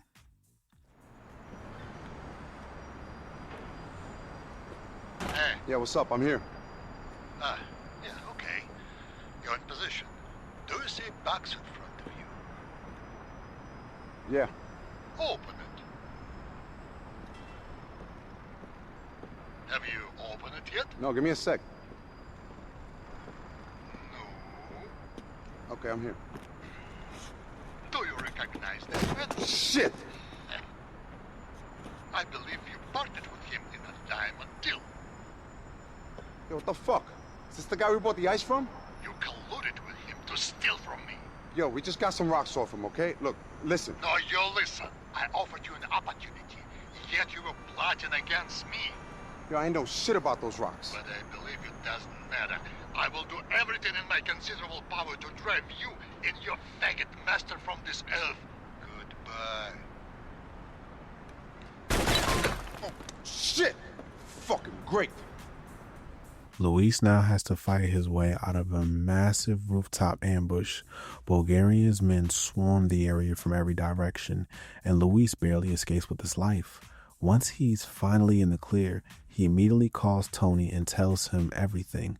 The diamonds originally belonged to Bulgarian, and now that deal went bad, Ray wants their heads on a platter. Later, Luis heads to the Masonette 9, where Roman and Brucey are once again struggling to get inside. Luis tells Desi to let them through, and what follows is something. Brucey starts aggressively flirting with Luis, way too close, way too personal, and it gets weird fast. Thankfully, Tony arrives just in time and pulls Luis away from the awkward chaos. Tony then drops the real bombshell. Giovanni Ancelotti has ordered Tony and Luis to rescue his daughter, or he'll have both of them killed. Tony reveals he's already arranged a meeting with Gracie's kidnappers, Nico Bellic and Patrick McCreary. Luis suggests giving the diamonds back to the Bulgarian to end that feud, but Tony shuts that idea down. They have a better chance at taking on Bulgarian than crossing the Ancelotti crime family. Luis reluctantly agrees. The duo head to Pier 45, they take a boat and meet with Nico and Patrick. Luis hands over the diamonds, and Gracie's returned safely. But the moment the exchange finishes, Bulgarian's men attack from every direction. The 4 men escape, either in the boat or by driving, and under heavy fire, they make it back towards Pier 45. Back on the dock, Tony takes Gracie home while Luis steps off the boat, only to get screamed at by Gracie, who threatens him for not killing Nico and Patrick on the spot. Gracie is Gracie. A little later, Tony calls Luis with bad news. The city has shut down both of their clubs, cutting off their entire income stream. Things go from bad to worse. Then Rocco calls. He tells Luis to meet him alone in the public bathrooms in Middle Park. Luis arrives where Rocco and Uncle Vince are waiting. In the meeting, Rocco lays out the situation. Bulgarian has spoken to Giovanni Ancelotti. Bulgarian wants the head of everyone involved in the diamond deal. The Triad still want revenge. Gracie was kidnapped. Tony owes serious money. And Ancelotti wants someone dead to clean up the mess. According to Ancelotti, either Tony or Luis has to die. Since Rocco would rather work with Luis, he gives him an offer. Kill Tony, take over the clubs, run them with Rocco as partners. Everyone lives except Tony. Luis refuses, but Rocco still tells him to meet at the Mason at 9 and make a choice. Luis arrives at the club to find Rocco and Vince already inside, explaining the situation to Tony. And it's here, in this moment, that Luis is forced to make a grave decision. There he is. Thank God you got here, Luis. These fucking guys. Talk to them. Tell them we can figure it out. It ain't that simple, Tom. Sure it is. We got money coming. We can expand, refurb, rebrand. I'm an earner. I'm a survivor. I've been in this game since 1987. Ouch. The terrible irony. You better tell him. Tony, man. What? Things are kind of fucked, man. These guys, man. These fucking guys. You never should have brought them in, man. Now somebody's got it. You know. The Mex is with us now. You gotta be fucking kidding me! Times change, Tony. Your brand of charming homosexuality, it's kind of run out of steam. Someone has to pay for what's gone down.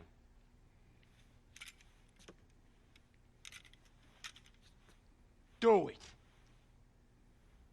Sorry. I'm sorry, man. After all we've been through, Lou! I'm sorry, T. You was family, man. But it's either you or all of us. The Russians are coming, man. We don't got time for this gay shit. Fucking pop them already.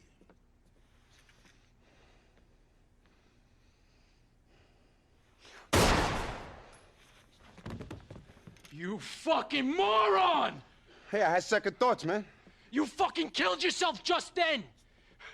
There's Russians, fucking everyone, they're coming after you. The old man, you're fucking dead. The both of you. They're coming any second and they're expecting corpses. We better not disappoint then. Ah, keep your head, Lou. He's a made guy. Fuck him. All right, get out of here, Rocco. This is for the old man and that's it. You're a dead man, Taco. Get out of my club, you fucking mook. You sure that was smart? You sure not shooting me was smart? I don't think so. All right. If we're gonna operate, we're gonna need some goodwill here. What now? I don't know. Didn't he say the Russians are coming? Doesn't stop, does it? The Russians waste no time. With Rocco gone and the deal blown wide open, they try to take over the club. Luis steps up instantly, protecting Tony as wave after wave of Russian hitmen storm through the Mason at 9. The music is still thumping, lights are still flashing, and Luis is fighting for his life on the dance floor. In the middle of the chaos, Tony gets a call from Desi. He warns him that even more Russians are pulling up on the outside in multiple cars. Luis heads out to the front door and confronts the final wave, hitmen spilling out of SUVs, sedans, and even motorbikes. Luis cuts them all down and secures the entrance. After the last body drops, Luis meets with Tony again inside the club, but instead of relief, Tony is crushed. He thinks Luis actually considered Rocco's offer to betray him. Heartbroken and paranoid, Tony tells Luis he's done. He's severing ties, shutting Luis out, and leaving the city. Luis tries to reason with him, but Tony's too overwhelmed, too scared, too broken. He walks away. Later, Luis returns to Tony's apartment, where the two finally confront everything head on. It turns into a heated argument about loyalty, responsibility, and the entire mess they found themselves in, but eventually they calm down. They realize they're both in too deep to fall apart now. Together, they decide to make the best of the situation and face what comes next. Hey. Fuck off, Luis. Ay, Dios mío, haven't we been through this already? Been through the fact that you wanted to kill me? Been through the fact that you're far from alone in that desire? This is over. It's over. I just want to go someplace far away from here and quietly wait to die. I lived it. I lived it hard, and now I'm ready to end it. Oh, shut up, you hysterical fucking queen. Get a grip, bro. Oh, yes. Silly me. Silly fucking me. The Russian mob want me dead. My best friend just contemplated murdering me. The mob are on my case. I'm massively in debt. And I just lost $2 million worth of diamonds. Any other man would just dust himself off and carry on. Look, okay, I'm sorry I thought about killing you. I really am. But if you keep up with the bullshit, I might have to kill you for real. Fuck off, Luis. No, you fuck off, Tony. I didn't kill you. I wanted to. Why? Because you've become a useless junkie fuck. That's why. But I didn't. And now, it's you and me against the world, okay? And if your brains ain't working right, then I'll make the decision for us, okay? It's Bulgari or us. Or you can shoot us both and make his life easy for him. Well, you're kind of clever, aren't you? I only hired you because I thought you were dumb. Yeah, thank you very much. You're welcome very much. Are you coming now?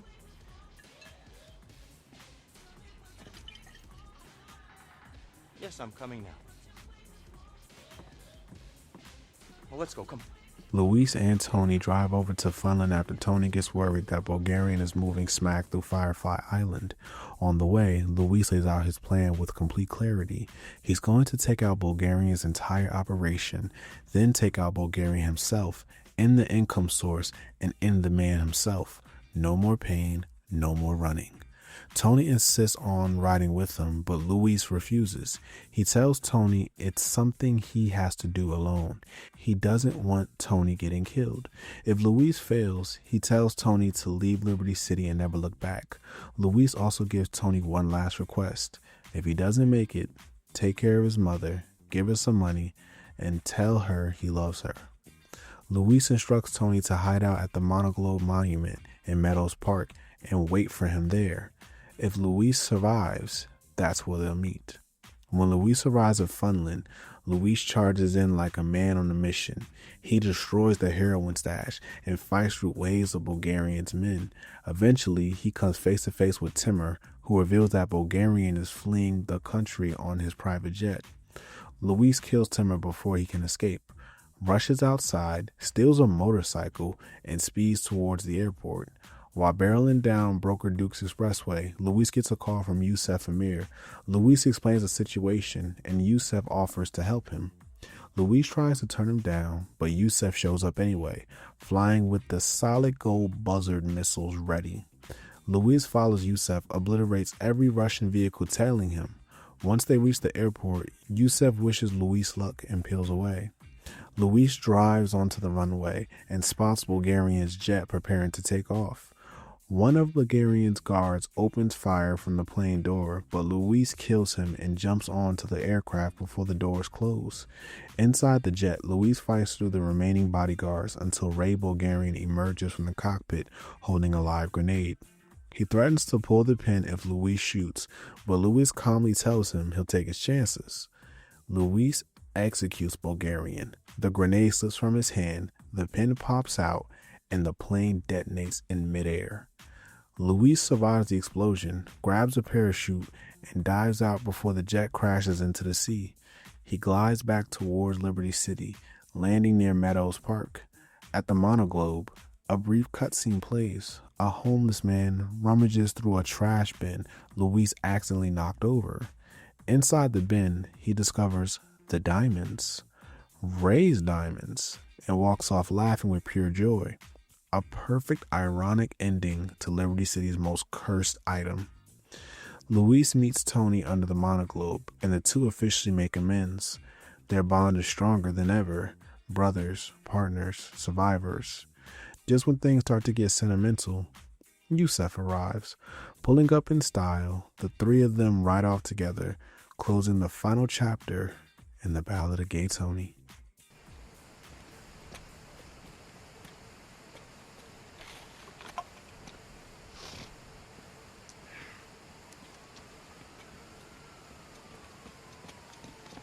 Oh, shit.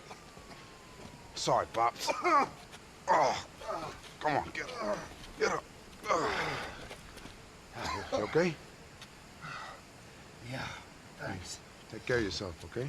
Stay away from idiots like me. Fuck you.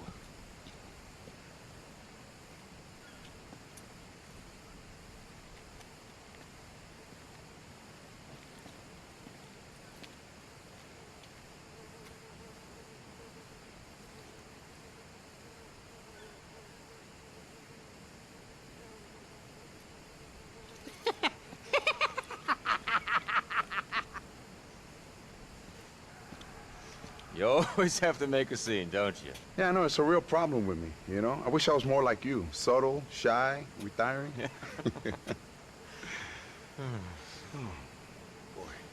I used to play around here when I was a kid, dreaming of the world, wondering what it was like at that place over there or that little island over there. You ever go there, T? Nah, went to Algonquin instead, waiting for the world to come to me. You did it, man. You did it. You saved my life. You saved the business. You fucking did it. Hey, man, I did what I could, bro. I'm proud of you, man. Thank you. But I don't want you to get a big head. I don't want you to go change, become a megastar, go to Vinewood, write a blog. Oh. You're a pill-popping old queen, man. I'm a murdering maniac. But we survived, bro. We survived. We more than survived, amigo. We prospered. We took on this town and we won. We took on this place and we gave it the fucking finger. Fuck you all! I don't care what people say. Tony Prince and Luis Lopez could not be stopped. Huh? Oh, jeez, who's this? What's up, my niggas? Oh, did you just say that? Yeah, hey, man. You fucking made it, man. That was some serious gangster shit. Shoot, shoot, shoot 'em up. I said shoot, shoot, shoot 'em up. Yo, T, give me a hug, give me a hug. Not too close, though. I don't want to give my father the wrong impression. Ah, Luis, I love you, man. I love you. I love you, too. I love everyone. Come on, let's get out of here. Oh, by the way, I think my father may be into franchising clubs. I know, franchise is not the way to go. The club is all about the people. Fuck the people. Fuck them all. Whip out your dick and piss all over them. You're gonna go a long way in hospitality, my friend.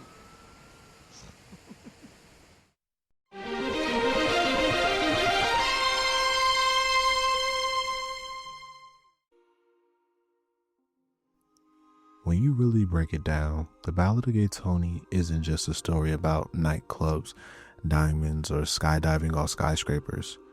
It's a chess match. Every character on the board has a role, every move has consequences, and every piece is trying to survive in a game they barely understand. Rocco is the one playing Tony from the shadows, pushing him around on the board with debt, threats, and manipulation. Bulgarian treats the entire cast like disposable pawns, moving them into danger and watching who cracks first. The Antilles operate like they own the whole board, using fear and intimidation to control every lane of Liberty City. And right in the middle of it all is Luis Lopez, the knight, unpredictable, loyal, dangerous when cornered. He's the piece you use when your king is in trouble, and Tony Prince is absolutely the king of the story. If Tony falls, everything collapses. The clubs, the friendships, the fragile balance Luis is fighting to protect. Even Yusef Amir fights into the metaphor. He's the rook, flashy, powerful, loud, and capable of changing the entire momentum of the game, but always boxed in by his father's expectations, never fully free to move the way he wants to. That's the beauty of this DLC. It looks chaotic on the surface, but underneath the neon lights and gold-plated helicopters, there's a strategy game happening, one where every decision pushes Liberty City closer to checkmate. That's what I told him. That shit would never have happened back in the day. What's up, ladies? Still living the high life, I see. Fuck you. What you doing here, cruising? It's very funny. You know, Mr. Ancelotti's still blaming all that diamond shit for Gracie's kidnap? Well, you did bring the heat down on the club, so I can understand why they blame you. Yeah, those chinks, they're still fucking pissed at that dispute of ours. Again, fair enough. Whatever, it don't matter, all right? What matters is the Russian has come to Mr. Ancelotti and said he wants the head of anyone involved with the diamonds. Now, on top of all that Gracie and chink shit, the old man is pissed. He wants blood. I think we can cut a deal. We give him one body, all right?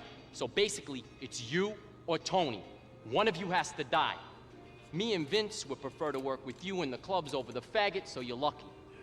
You kill Tony, you get to keep the clubs. You and us together, partners. Either that, or the Russian is gonna send some serious people round to whack you and the fag with Ancelotti's sanction. Yeah, you'll both get whacked.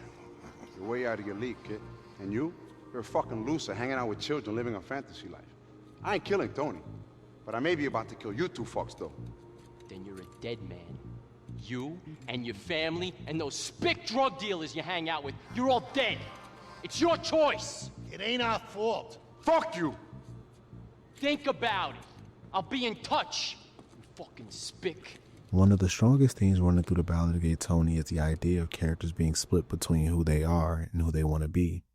Every major player in this story is living a double life, constantly balancing two versions of themselves, the one they present to the world and the one they're afraid to confront. That isn't just a theme, it's the entire emotional core of the game.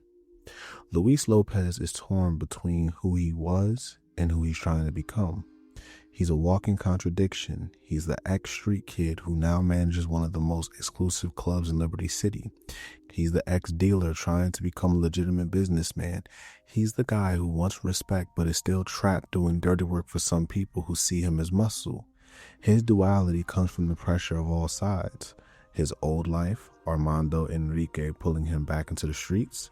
His new life, which is Tony relying on him for everything, from security to emotional support. His real life, a mother who wants him to leave the nightlife completely and live clean. Luis is constantly negotiating these identities, trying to convince himself he's doing the right thing, while the world forces him to make choices he doesn't want to make. Take this, okay? Take care. I gotta go. Take okay? care. You take care, son. Dealing drugs, people getting killed, nightclubs, you take care. Go to school. Go somewhere. It's not too late, my baby. I mean, but you got it all wrong. I mean, it's not like that anymore. You know, I know good people, I know bad people, you know, but I know the difference. I mean, I know I made mistakes, but things are better now. I mean, how many times we gotta go over this? If things are better now, then why are you always like this? Right, but you take the money, right? You take the fucking money every time. Get out of my house. What choice do I have? I lost my job. Yeah, well, call one of your other kids, the one you ain't ashamed of.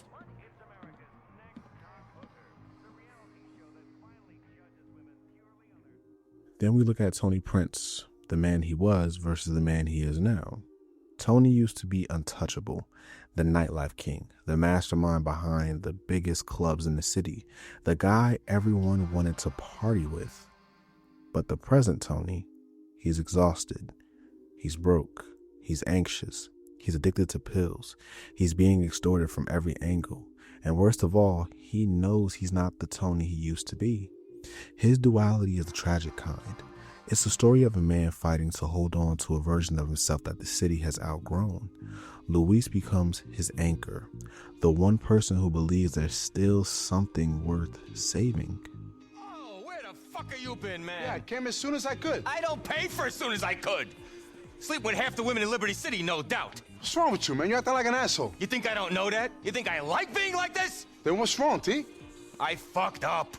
Good and proper.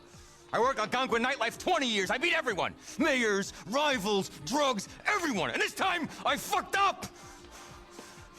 I'm the only man in the history of this town with the hottest gay and straight clubs at the same time, and I'm about to lose everything. What are you talking about, T? I don't know if it's that idiot Evan, or the economy, or this fucking cocaine, or the pills, which I am not taking anymore, but this time I fucked up. Oh, I've done a deal with the wrong devil, man. I'm such an idiot. Things have been bad before, man. You get us out of it. I fight, you plot, together we get out of it. Sure, but we've never been this fucked before. Hey, you saved me, man. Made me. Gay Tony will always be the king of this town. You are this town.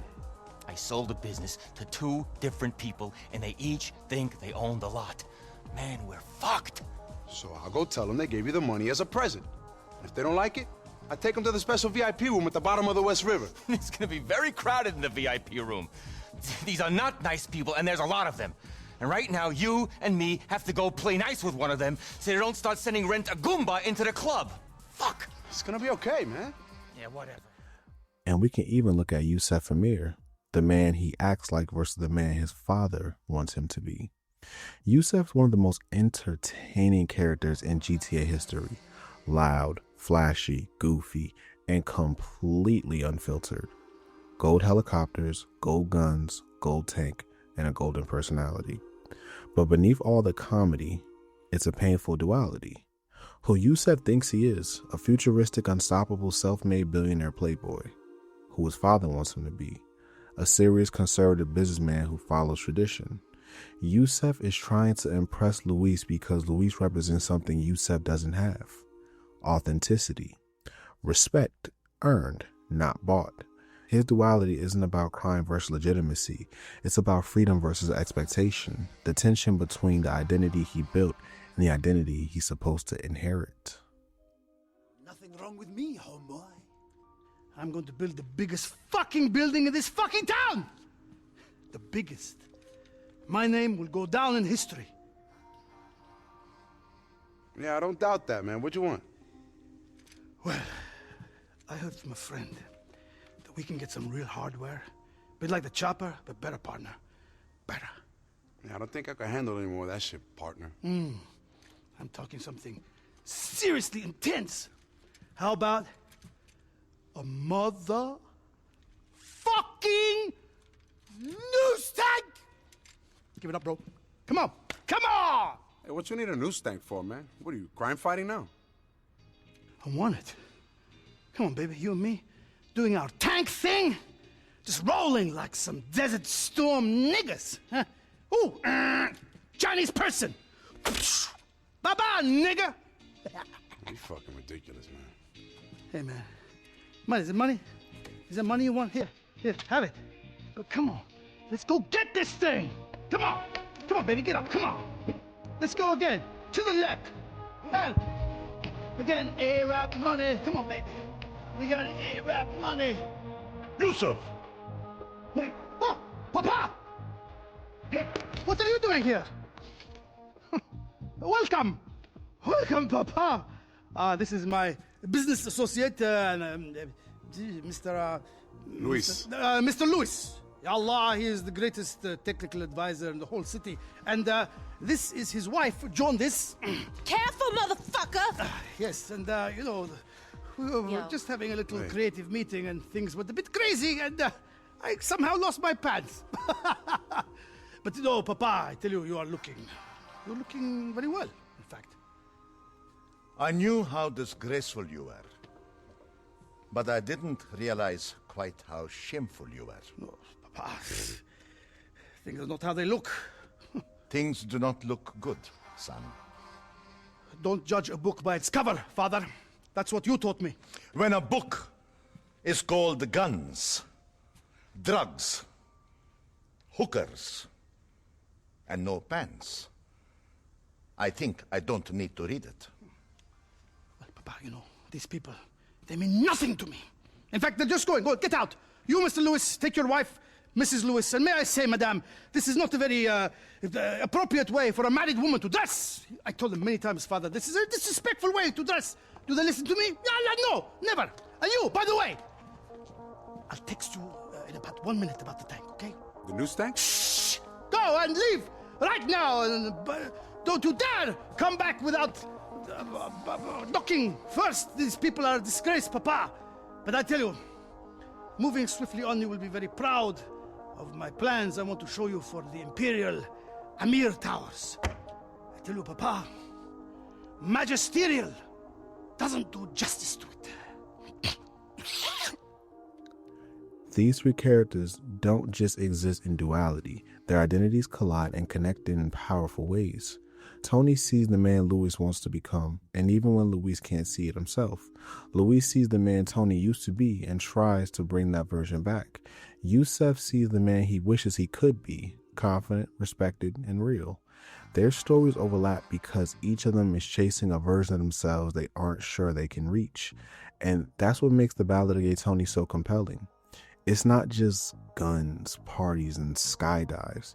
It's a story about men trying to desperately redefine themselves in a city that keeps pulling them backward.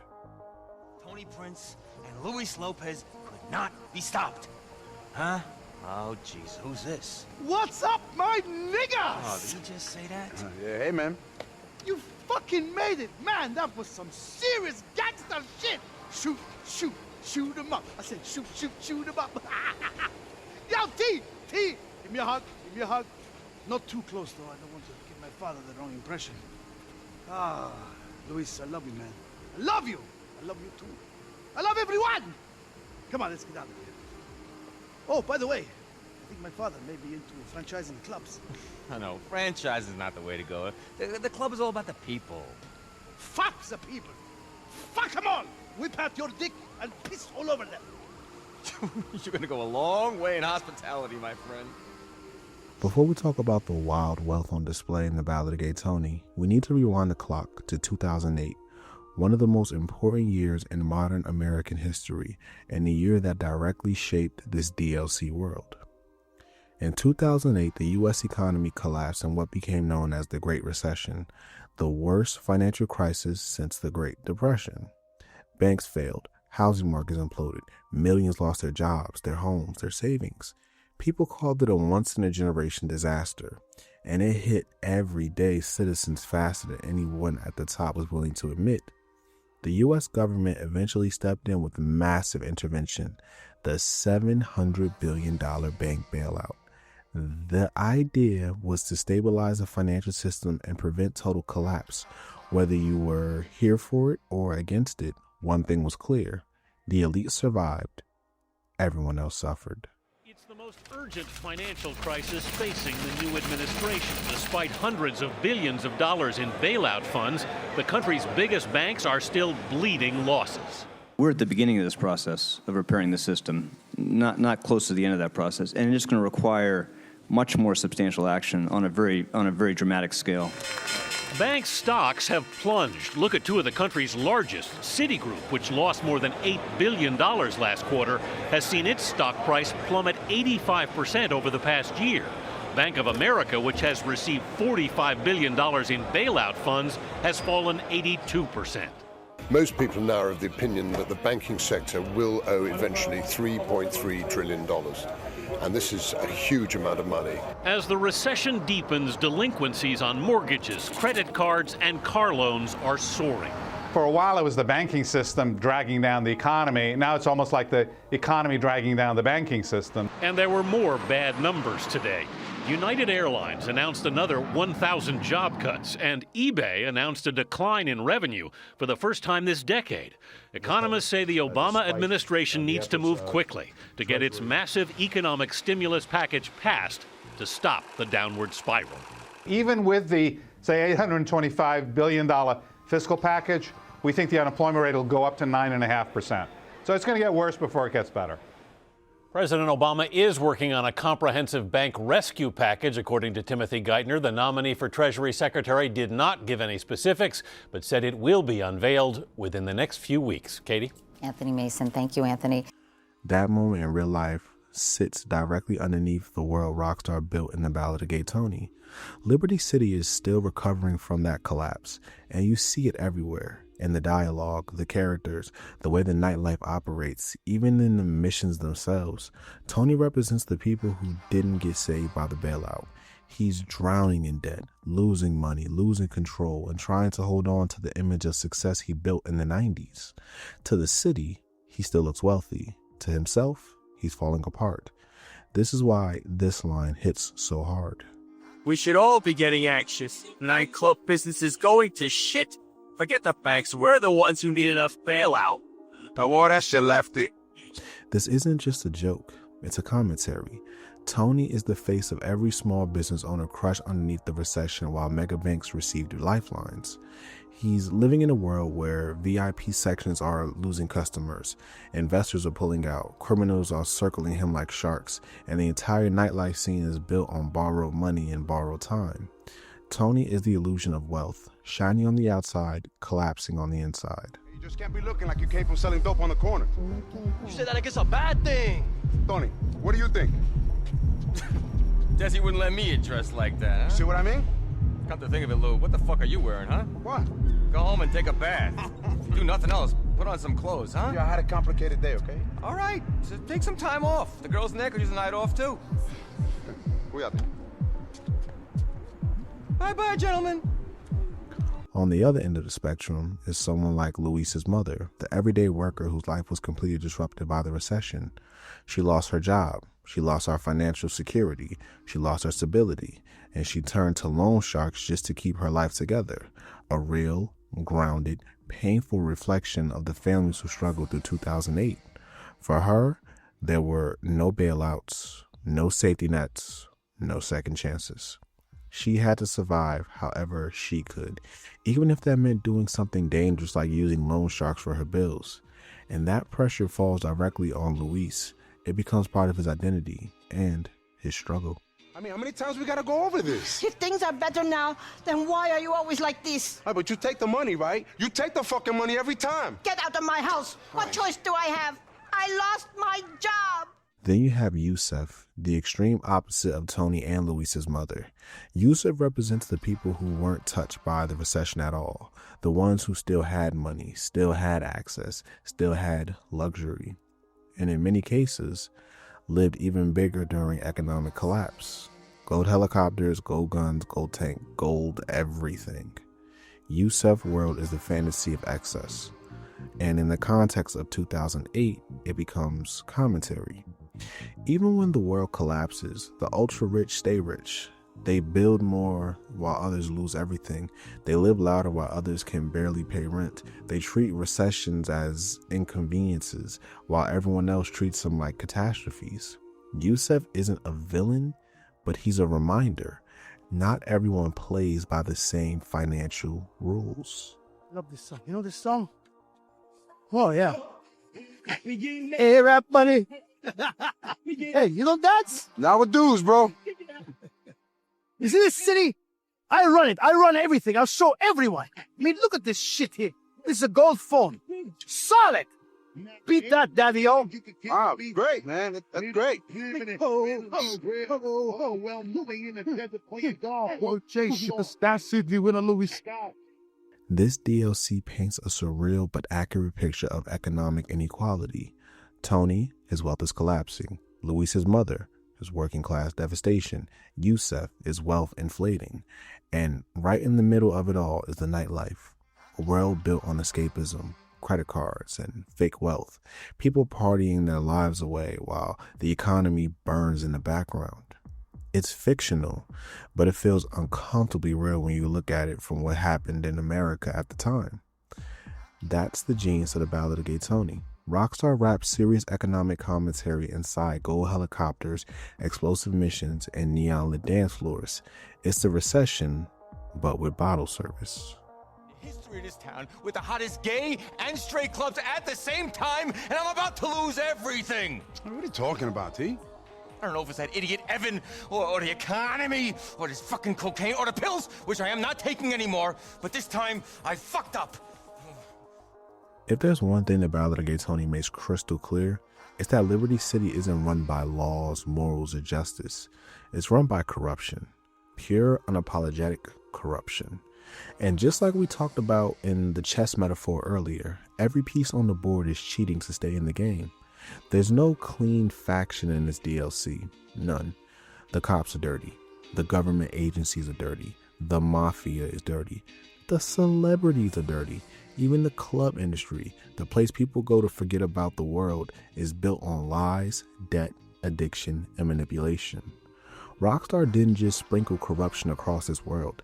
They baked it into every single corner of Liberty City. News raids aren't just about justice, they're about control. They plant evidence, they take bribes, they work with criminals like Bulgarian to stage fake busts. When Luis infiltrates the Me TV building or survives Bulgarian's hit squad, you realize these elite government teams are nothing more than pieces on a criminal chessboard. Noose breaks the law. FIB covers it up. Criminals exploit both. Difficult situation. It seems I'm being investigated by the National Office of Security Enforcement. There is a particular unit that has a hard-on for me. And why? Because Markiashvili won't sell me the rampage. You'll get rid of them. I will own this fucking team. Hey, the problem ain't just gonna disappear over here if we kill some crooked cops. Leave that strategizing to me. If the money tells you to cut your fucking legs off, you'll do it. Because the money is better than a fucking leg. The money is making the plans. That's the American way. All right, man. Thank you. I like you. I make you rich. I make you man. The Ancelottis don't act like mobsters. They act like corporate executives. They manipulate from the boardrooms, not the back alleys. They treat Tony like an investment they're liquidating. They treat Luis like disposable labor. They treat the Diamond Saga like a hostile takeover. Rocco isn't just a gangster anymore. He's a businessman. But all that means, he threatens people in golf clothes instead of tracksuits. Oh! Rock, hey, how are you? There they are, the spick and the fag. Tony, shit, you got burrito breath. You ain't been eating Mexican again, have you? Yo, Rock, you invested in the wrong clubs, man. Maybe split sides is more your vibe. Oh, but I'm sure I would have found that funny if I spoke spick. Real shame, I'll have to ask my maid to translate for me. Rock, what do you need? I need you to help me get some information out of this union prick who's decided to get an overinflated opinion of himself. These fucking guys, stuck in the 1970s or something. Where is he?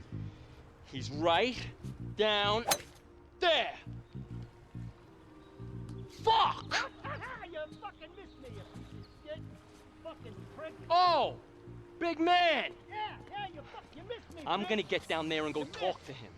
Swing like a You flag. hit him with some balls when I tell you to, huh? You think you can do that for me, Louise? Yeah, I'll give it a try. Even the celebrities in this DLC are corrupt, hiding scandals, faking breakdowns, or abusing their status. When Luis does club management and has to rescue celebrities from ODing or causing a scene, it shows a different kind of corruption. Fame lets you behave however you want, as long as someone is paid to clean it up. It's not crime in the traditional sense, it's corruption of image, privilege, and responsibility. Lewis, I need you to take time out from this management stuff. We got an emergency at Hercules. What is it, bro? Can't Troy handle this? That rapper Clay P.G. Jackson been pinned down by paparazzi. Seems the pain giver needs a fast extraction. Damn, poor bastard. I'll see what I can do. Nightclubs look glamorous, but behind the scenes, you have fraud, debt, extortion, drugs, illegal ownership deals, backdoor agreements with mobsters, and a staff pressure to hide everything. Tony Prince's world is built on corruption he didn't choose, but he can't escape. Every deal he made was a compromise. Every loan came with strings. Every bad choice snowballed until the whole empire collapsed. He wears a crown, but is made of IOUs. I heard it being sold soon at the Libertonian, of all places. I thought we could go down there, put in a low ball bid, and kick them for ourselves, huh?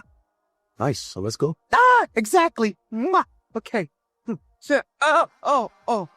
Yeah, maybe I should handle this one on my own, T. Okay, you just sit tight, wait for Gracie, and I'll give you a shot when I get back. Yeah, I'm not on drugs, man. I know. I'm not on drugs. Criminals pretending to be businessmen, this is the most popular corruption theme in the DLC. People like Bulgarian and Rocco aren't acting like criminals, they're acting like corporate moguls. Bulgarian buys loyalty the way CEOs buy companies.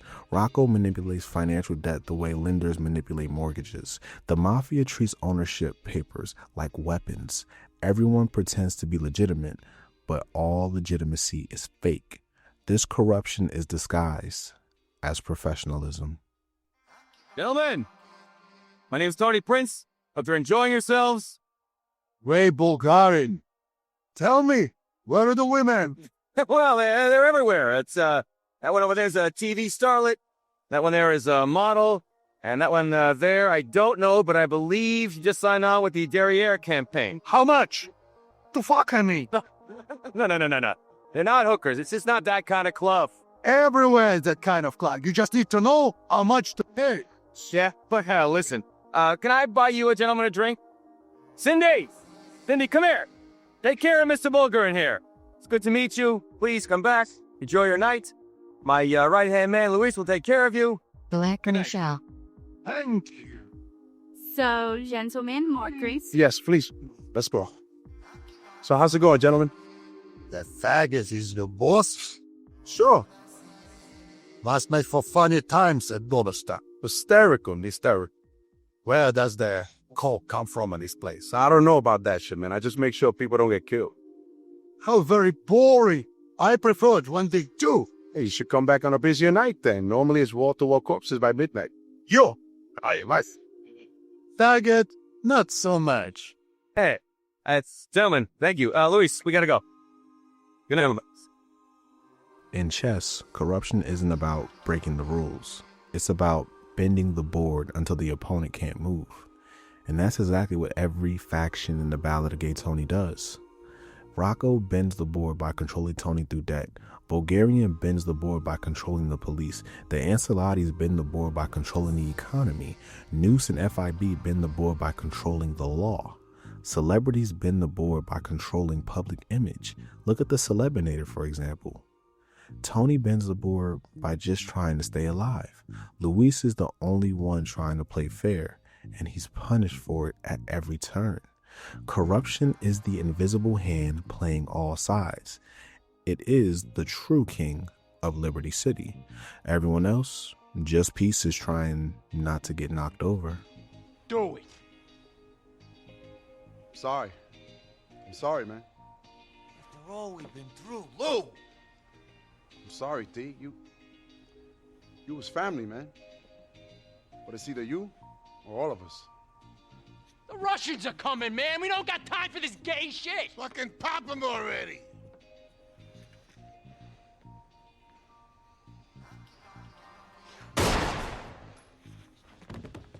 You fucking moron! Hey, I had second thoughts, man. You fucking killed yourself just then. There's Russians, fucking everyone, they're coming after you. The old man, you're fucking dead. The both of you. They're coming any second and they're expecting corpses. We better not disappoint then. Keep your head, Lou. He's a made guy. Fuck him.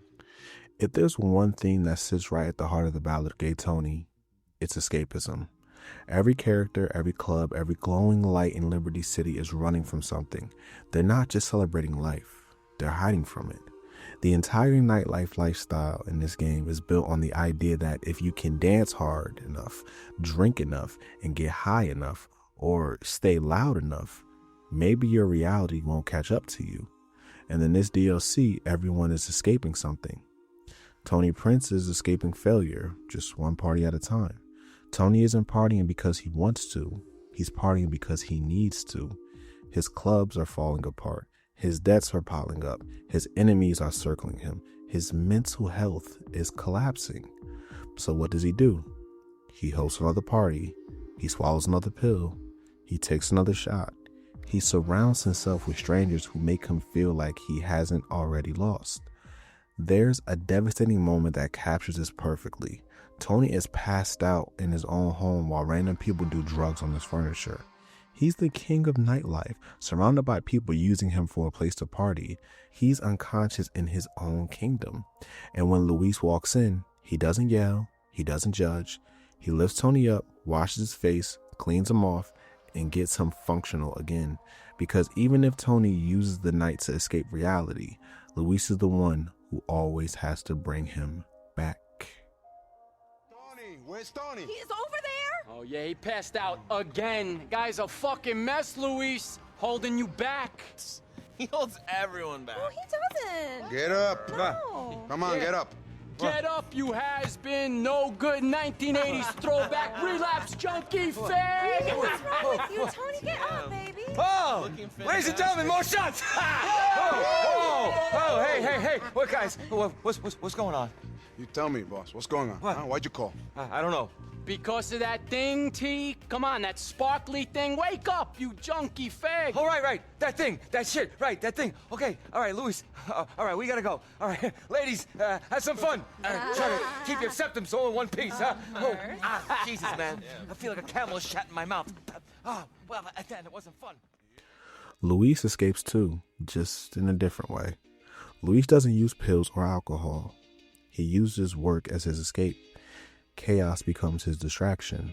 Every mission he does for Tony, every drug war with Armando and Enrique, every firefight, every insane stunt, it's Luis trying to avoid dealing with his mother's disappointment, his past as a drug dealer, his violent reputation, and the pressure of living between two worlds. When things get overwhelming, Luis doesn't talk about it. He handles something dangerous. He jumps off another skyscraper. He distracts himself by fixing other people's lives. His escapism is adrenaline, the kind of thrill that keeps him from feeling trapped. Yo, what the fuck is wrong with you, man? What you mean, homie? You can't be sitting here, man, watching them. Any fool policeman on the second day on the job will know you're the guy with the shit, man. You'll wind up back inside, you moron. It's nice to see you, Mr. Big Shot. Real nice to see you. Captain Downtown. Come up here to talk down to his old friends? Yeah, I just care about you guys, okay? I don't have a choice, man. My right-hand man got a single-digit IQ. Hey, H, come over here, man. Of course, I could do what you did. Run the fuck away, go fuck a man or some shit. Yo, I ain't fucking no man, bro, okay? I'm working the best clubs in the city. I ain't go nowhere. I'm 10 minutes away on the train. 10 fucking minutes. What's up, H? It's like it's another country down there. 10 fucking minutes. I give you 10 fucking minutes. You ran away. Yo, whatever, man. Whatever. The clubs themselves are characters in the story. During the recession, when jobs disappointed and the people lost everything, nightlife became the fantasy people escaped to. Instead of facing bills, they faced vodka shots. Instead of dealing with debt, they danced until morning. Instead of acknowledging reality, they drowned it in neon and music. The city itself is escaping. It's trying to forget the world outside, and the clubs are the mask it wears to pretend everything is fine. This is why the Masonette 9 and Hercules feel so alive. They're the distraction. They're the escape hatch, the place where people go to become someone else for a few hours. Rockstar doesn't hide the drug culture. It's everywhere in this DLC. Drugs are used to escape stress, responsibility, fear, identity, failure, and pressure. When Tony's house turns into a drug den, it's not meant to be funny. It's commentary. It's what escapism looks like when the mask slips and reality comes pouring back in. This is why the cutscene of Tony passed out with strangers partying is so important. It's the dark side of nightlife, the shadow behind the neon. The city is a lie. The night is the escape. That's the message behind the nightlife of the Ballad of Gay Tony. Every character escapes in their own way. Tony hides from his failures behind music and pills. Luis hides from his guilt behind action and loyalty. Yusef hides from his father behind gold-plated fantasies. Liberty City hides from recession behind strobe lights and bottle service. When the sun goes down, everyone becomes someone else. And when the lights go on again, their problems are still waiting. For all the flash, chaos, and spectacle the Ballad of Gay Tony brings to the table, the real heart of the DLC is the relationship between Luis Lopez and Anthony Gay Tony Prince. Their dynamic grounds the entire story. This isn't just a boss and his employee. It isn't just a business partnership either. This is a found family, one of the most genuine father-son relationships Rockstar has ever written. Luis sees Tony far more than a paycheck. Tony sees Luis far more than hired muscle. They're broken in different ways, but they balance each other out. And it's this bond, not the diamonds, not the Russians, not the nightclubs, that quietly drives this entire narrative forward. Tony is a father figure to Luis. Tony gave Luis something no one else ever offered him: a path out of the streets. He gave him stability. He gave him a legitimate source of income. He trusted him with responsibility nobody else would. When Luis got out of prison, Tony didn't treat him like a criminal getting a second chance. He treated him like someone worth investing in. He saw Luis's potential long before Luis saw it in himself. And you can feel that in every interaction they have. Oh, how are you? I'm good, boss. How are you? Ooh, you look terrible. That's good, because I am terrible, fucking wretched. What's wrong? Oh, the usual. Boyfriend who thinks I'm a cash machine. One nightclub catering to the rich, mindless crowd. In the city where the rich, mindless crowd is suddenly poor and mindless. Another club catering to the gay and decadent crowd, where the gay and decadent crowd suddenly think decadence means buying outrageous new throw cushions instead of getting loaded in a bar. And every half-wit, part-time hood in this city thinking, I know, let's put the squeeze on the club owners. They must really, really want to substitute my inadequacies with their money because, after all, they want to stay up all night talking bullshit to morons because they enjoy it. It sounds pretty usual. Oh, thanks for the support. Hey, that's what I'm here for, boss. Yes, you know, if the bodyguard business partner thing doesn't work out, you should consider a career as a fucking life coach. A what? This moment shows Tony leans on Luis emotionally. Luis isn't just a bodyguard. He's the anchor. Luis is like a son figure. Luis would never betray Tony, not for money, not for safety, not for power, because Tony is the one person who genuinely believed in him. Luis grew up surrounded by violence, crime, and survival. His mother loves him, but she couldn't shield him from the streets. Armando and Enrique are his brothers, but they can't pull him out of his life. Tony did. Tony gave Luis a chance to be something more than a kid with a rap sheet. So when Rocco tells Luis to kill Tony and take over the clubs, there might be a slight hesitation, but then Luis realizes he can't entertain the idea, not for a second. Loyalty like that doesn't come from business. It comes from love. Have we been through this already? Been through the fact that you wanted to kill me? Been through the fact that you're far from alone, that desire? This is over. It's over. I just want to go someplace far away from here and quietly wait to die. I lived it. I lived it hard, and now I'm ready to end it. Oh, shut up, you hysterical fucking queen. Get a grip, bro. Oh, yes. Silly me. Silly fucking me. The Russian mob want me dead. My best friend just contemplated murdering me. The mob are on my case. I'm massively in debt. And I just lost $2 million worth of diamonds. Any other man would just dust himself off and carry on. Look, okay, I'm sorry I thought about killing you. I really am. But if you keep up with the bullshit, I might have to kill you for real. Fuck off, Luis. No, you fuck off, Tony. I didn't kill you. I wanted to. Why? Because you've become a useless junkie fuck. That's why. But I didn't. And now, it's you and me against the world, okay? And if your brains ain't working right, then I'll make the decision for us, okay? It's Bulgari or us. Or you can shoot us both and make his life easy for him. Look, you're kind of clever, aren't you? I only hired you because I thought you were dumb. Yeah, thank you very much. These scenes hit so much harder when you understand the father-son foundation underneath. Luis protects Tony, even from Tony. One of the strongest emotional threads in the DLC is how Luis protects Tony not just from enemies, but from himself. Tony spirals constantly. Addiction, debt, panic attacks, pressure, bad decisions. And every time, when Tony drinks too much, Luis covers for him. When Tony overdoses or collapses, Luis picks him up. When Tony's anxiety spikes, Luis stabilizes him. When Tony makes a reckless decision, Luis rides with him anyway. Luis isn't enabling him. He's trying to keep him alive. Because Tony doesn't have anyone else. Evan used him. Rocco exploited him. And the Ansalatis wanted him gone. Luis is the only person who saw Tony as a human being. Explosives? Yo, what's wrong with you, man? You in a nightclub, not a terrorist cell. Ow, Rocco's gone nuts. He's gonna burn the clubs down for insurance. He's gonna fucking kill us. Yeah, he's gone crazy, and you're running around with some bombs, okay? What kind of drugs do you want? I hope they're strong. I told him I'd take care of his union problems for him. It's the only way out. Either that or they kill me. Hey, I wish you'd talk to me about this first, man, okay? Blowing shit up ain't exactly your side of the business, okay? It's not your forte. What do you care about the business? You got your fucking head in the clouds, huh? You think you're a big shot. You're a nothing, and soon you're gonna be a dead nothing. Yeah, no doubt, boss. Now where you going? Think I got guy digging up Frankfurt Avenue for Liberty Electric. Okay, what else? The transport workers guy is driving an out-of-service subway train through North Holland. I meant to take the whole thing out. A subway train? Jesus Christ, please tell me that's it. The head of the LTA is out of Francis International in his private jet. And you'll probably blow yourself up as soon as you walk out the door. You ain't doing this. I got to. It's the only way you can survive. Get out of my way. I'm sorry. As much as I'd like to right now, I'm not letting you kill yourself. Try and stop me, huh? Okay. Go!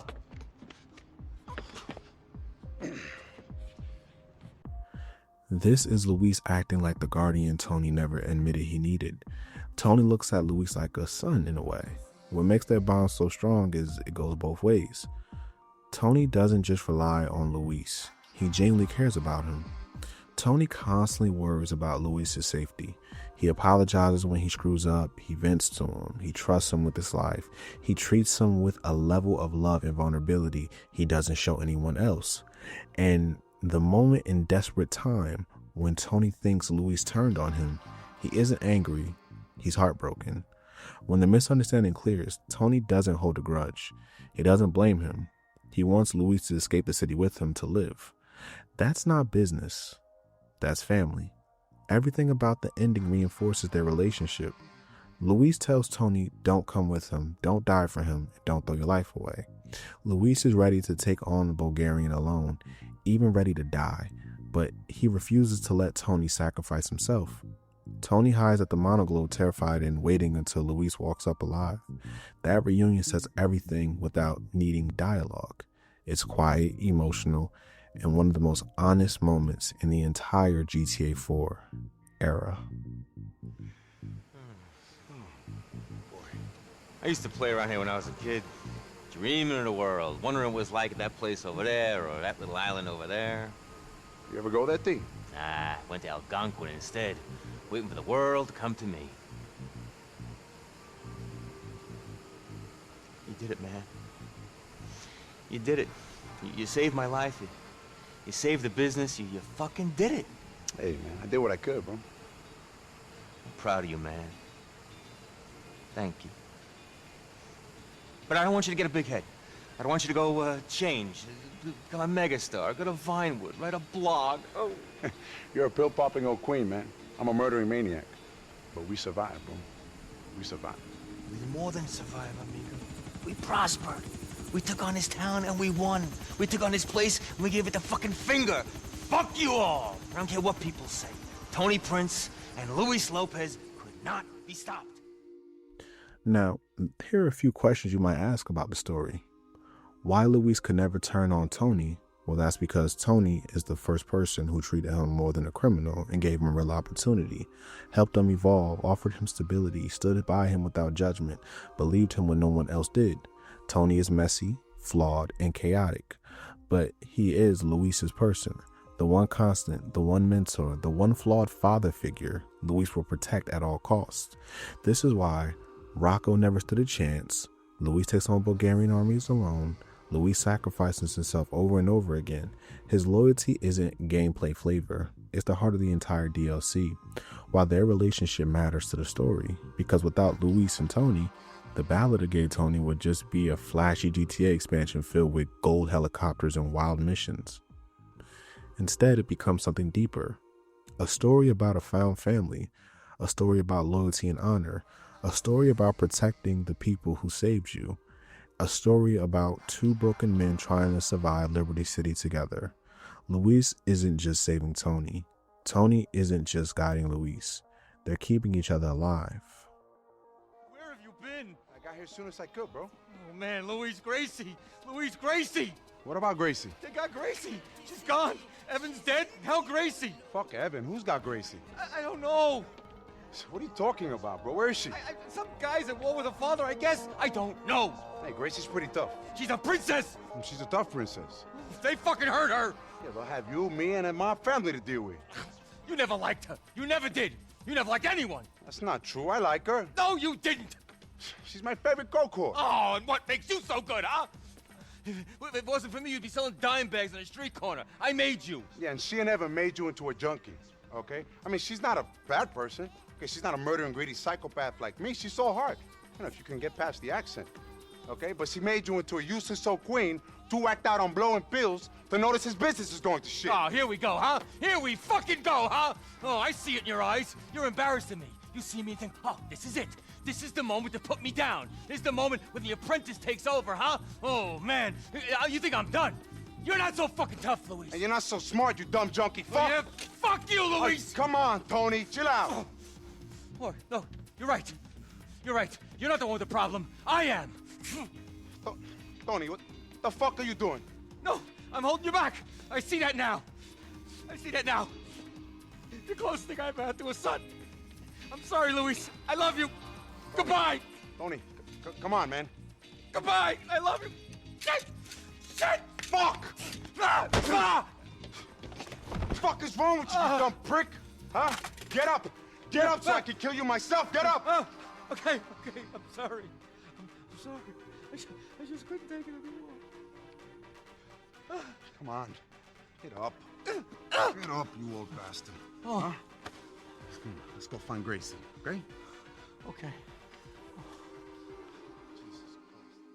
One of the most impressive things about the Ballad of Gay Tony is the way it completes this entire GTA 4 era. The DLC isn't just another perspective. It's the final piece of a 3-game puzzle Rockstar spent 2 years building. Liberty City stories walked so this trilogy can run. GTA 4, The Lost and the Damned, and The Ballad of Gay Tony are 3 stories happening simultaneously in the same city, shaking the same criminal ecosystem. At the center of that ecosystem lies one complicated cursed thread: the Diamond Saga. This storyline is the backbone of the entire trilogy, and Luis is the character who gives it closure. Then you have Nico's story when the diamonds are introduced.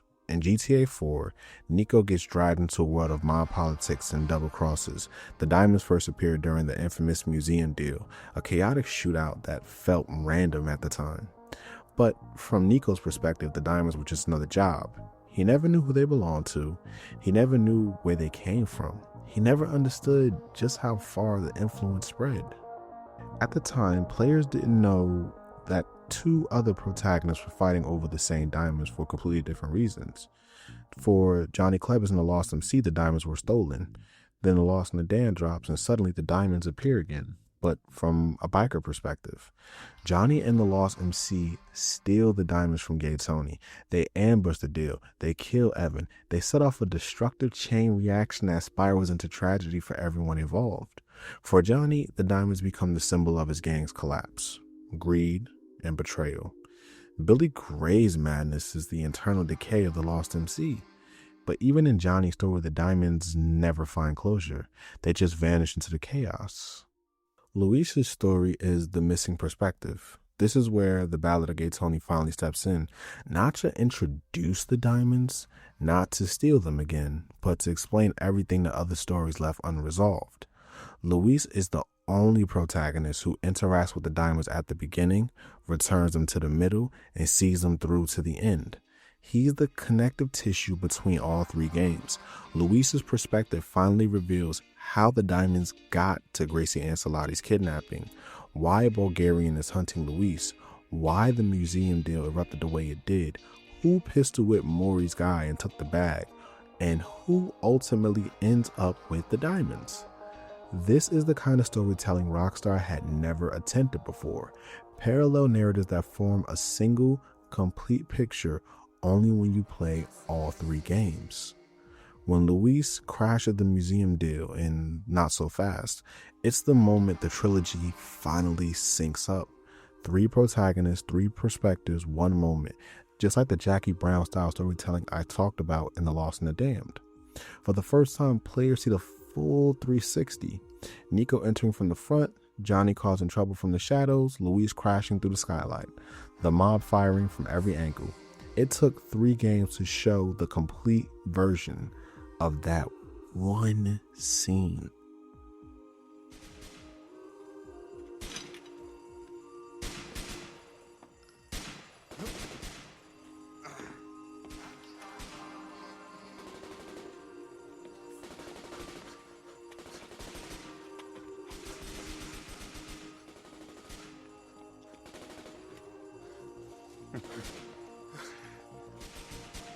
Wait. Listen, if you get me out of here, I promise I'll split this with you. Can you do me a favor and I'll take this too personally? What? These were stolen from us first, bro. This is peak Rockstar storytelling. Now we look at Ray Bulgarian. Ray Bulgarian haunts Nico's story like a ghost, threatening, mysterious, and unresolved. In GTA 4, he blames Nico for losing the money in the human trafficking ring, and the Lost and the Damned, he's barely mentioned. But in the Ballad of Gay Tony, he becomes the true villain of the trilogy. Luis's involvement with Tony accidentally makes him the target of Bulgarian's rage because, plot twist, the diamonds originally belonged to Bulgarian. Suddenly everything clicks. The one criminal kingpin inadvertently ties together Nico's past, Johnny's betrayal, Tony's downfall, Luis's struggle, and the Mafia's desperation. And his death at the plane delivered by Luis finally gives closure to a villain who had lingered in the background for far too long. Then we look at Gracie Ancelotti's kidnapping. Her kidnapping is where all three protagonists collide. Nico kidnaps her in GTA 4, Johnny's deal with the diamonds affects her ransom in The Lost and the Damned, and Luis sees the fallout firsthand in the Ballad of Gay Tony. Luis and Tony's involvement add an emotional weight GTA 4 never gave the event. Tony loves Gracie like family. Luis is the one who negotiates to get her back. The Ancelottis demand the diamonds, pulling Luis deeper into the criminal nightmare. Gracie, you all right? The bastards didn't hurt you, did they? She can't speak. We got a gag in her mouth. Give her back, you animals. She suffered enough. Hand over the stuff. Hand over Gracie. I'm here for you, sweetie. Hand over the fucking stuff. All right, calm down. Both of you. Oye, we put the ice in the middle, we walk back. Then, you send over the girl. We leave, and you pick up the stuff. Entiende? Sure. Show us the goods.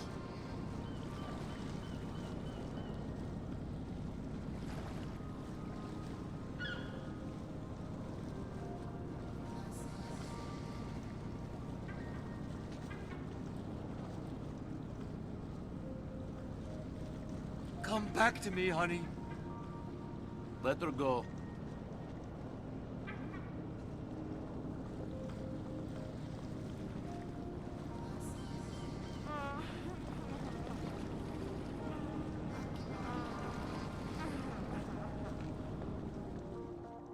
After all the death, betrayal, shootouts, heists, and chaos, after all three protagonists shed blood over these diamonds, where do they end up? In the trash. Literally, found by a homeless man who laughs as he walks away with them. The diamonds didn't make anyone rich. They didn't save anyone. They destroyed lives, caused gang wars, and got dozens killed. This is Rockstar's message. Everyone who chases the American dream in Liberty City loses. Only the people outside the system win. The Ballad of Gay Tony isn't just the final chapter. It's a chapter that makes the entire trilogy make sense. It connects so many threads. It delivers closure to a storyline that was designed to unfold dramatically from multiple angles. Luis is the final lens. The Ballad of Gay Tony is the final puzzle piece. And when you put all three games together, you don't just get a DLC trilogy, you get the most interconnected narrative Rockstar has ever built. Now let's have a little fun. If GTA 4 was Rockstar's mature, grounded, serious phase, then the Ballad of Gay Tony is the moment they looked at the fans and cracked a smile and thought, let's bring back classic GTA.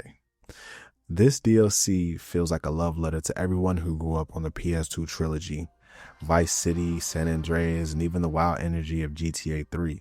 Not just in gameplay, not just in style, but in tone, characters, humor, weapons, missions, and even the philosophy behind the chaos. This is Rockstar reintroducing fans to the identity the franchise was originally built on. Vice City's flash, with San Andreas chaos, with GTA 4's polish. The PS2 trilogy was defined by three things: colorful, larger-than-life characters, ridiculous cinematic mission designs, a world that encouraged you to go big or go home, and in the Ballad of Gay Tony, we fuse all these ideas into one expansion. It has Vice City's DNA, it has the neon lights, the nightclubs, drug-fueled nightlife, crime lords with personalities, flashy protagonists with swagger, the idea that crime can be stylish and dangerous at the same time. Masonette 9 is the Malibu Club's spiritual successor. Yusef is Ricardo Diaz in HD, minus the betrayal. Luis is a modern Tommy Vercetti, cool under pressure, connected to the streets, living in the middle of a flashy crime empire. Then we can look at the San Andreas DNA. Explosive set pieces, over-the-top weaponry, wild mission premises, jet hijackings, parachuting, heist-inspired setups, Luis skydiving on the rooftops. CJ jumped out of planes too. Luis hijacking a private jet mid-flight. CJ did it first in Stowaway. Drug wars with Armando and Enrique. Feels like Grove Street Turf was reborn in the HD era.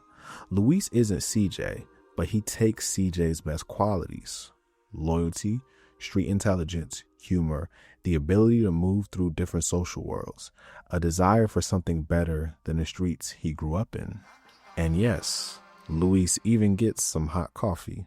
Not the scandalous San Andreas way, but it's undeniable that Rockstar added intentional callbacks. Bathroom encounters, back office encounters, dancing that leads to private time. It's not as controversial, but it's absolutely a nod to the PS2 era's unfiltered personality. Luis Lopez is unique because he blends both eras. He's confident, charismatic, flashy, fearless, stylish, willing to embrace chaos. And he's grounded, emotionally layered, morally conflicted, struck between social classes, and guided by loyalty and responsibility. He's the bridge between old GTA and modern GTA. He's literally the character who shows Rockstar rediscovering the fun while still maintaining the depth. Luis takes Tommy's swagger, CJ's heart, and Nico's realism, then mixes it into a protagonist tailor-made for nightlife and chaos. And then you have missions that feel like PS2 classics just in 1080p. The PS2 era loved missions that felt like blockbuster set pieces. Ballad of Gay Tony brings that philosophy back, but wrapped in HD polish. You're skydiving on the buildings like in San Andreas Blackout missions. You're hijacking a plane in midair. You have more plane missions in this game than compared to the other two. Helicopter dogfights with gold choppers. It has Vice City's energy. Yacht infiltration is like another Vice City callback. Battling in nightclubs like it's the Malibu Club. None of this feels like the gritty realism of GTA 4. This feels like the fun Rockstar, the studio that fans fell in love with. And then you can compare the characters that feel like PS2 legends. Every major character in the Ballad of Gay Tony feels like a modern HD remix of someone from the classic trilogy. Luis feels like a Tommy and CJ hybrid. He's got the street loyalty of CJ, the nightlife presence of Tommy, the confidence of Tommy, ability to move through gang life and high society like CJ. And then we could look at Tony. He's like Ken Rosenberg, but grown up and more flashy. He's loyal, neurotic, falling apart, and needs someone to keep him alive. Both serve as the emotional center of their game. We could look at Gracie and see that she's Mercedes Cortez, but unfiltered.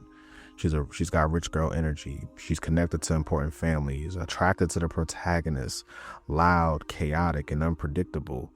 Then we could look at the ending. The ending feels like a PS2 era too. This DLC ends something the HD era rarely gave players: hope, closure, and family. Luis and Tony sitting on the bench at the end of the monoglobe, Yusef arriving with pure chaotic energy, the homeless man laughing with the diamonds. It feels exactly like the ending of Tom and Ken in the mansion balcony in Vice City. It's sentimental, funny, chaotic, and emotional. It feels like home. It's all down south now.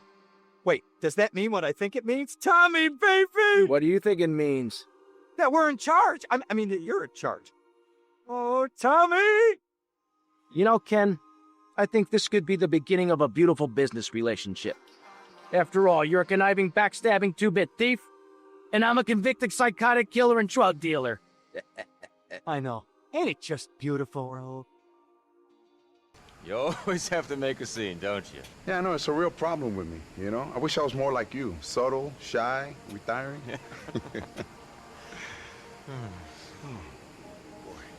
I used to play around here when I was a kid, dreaming of the world, wondering what it's like at that place over there or that little island over there.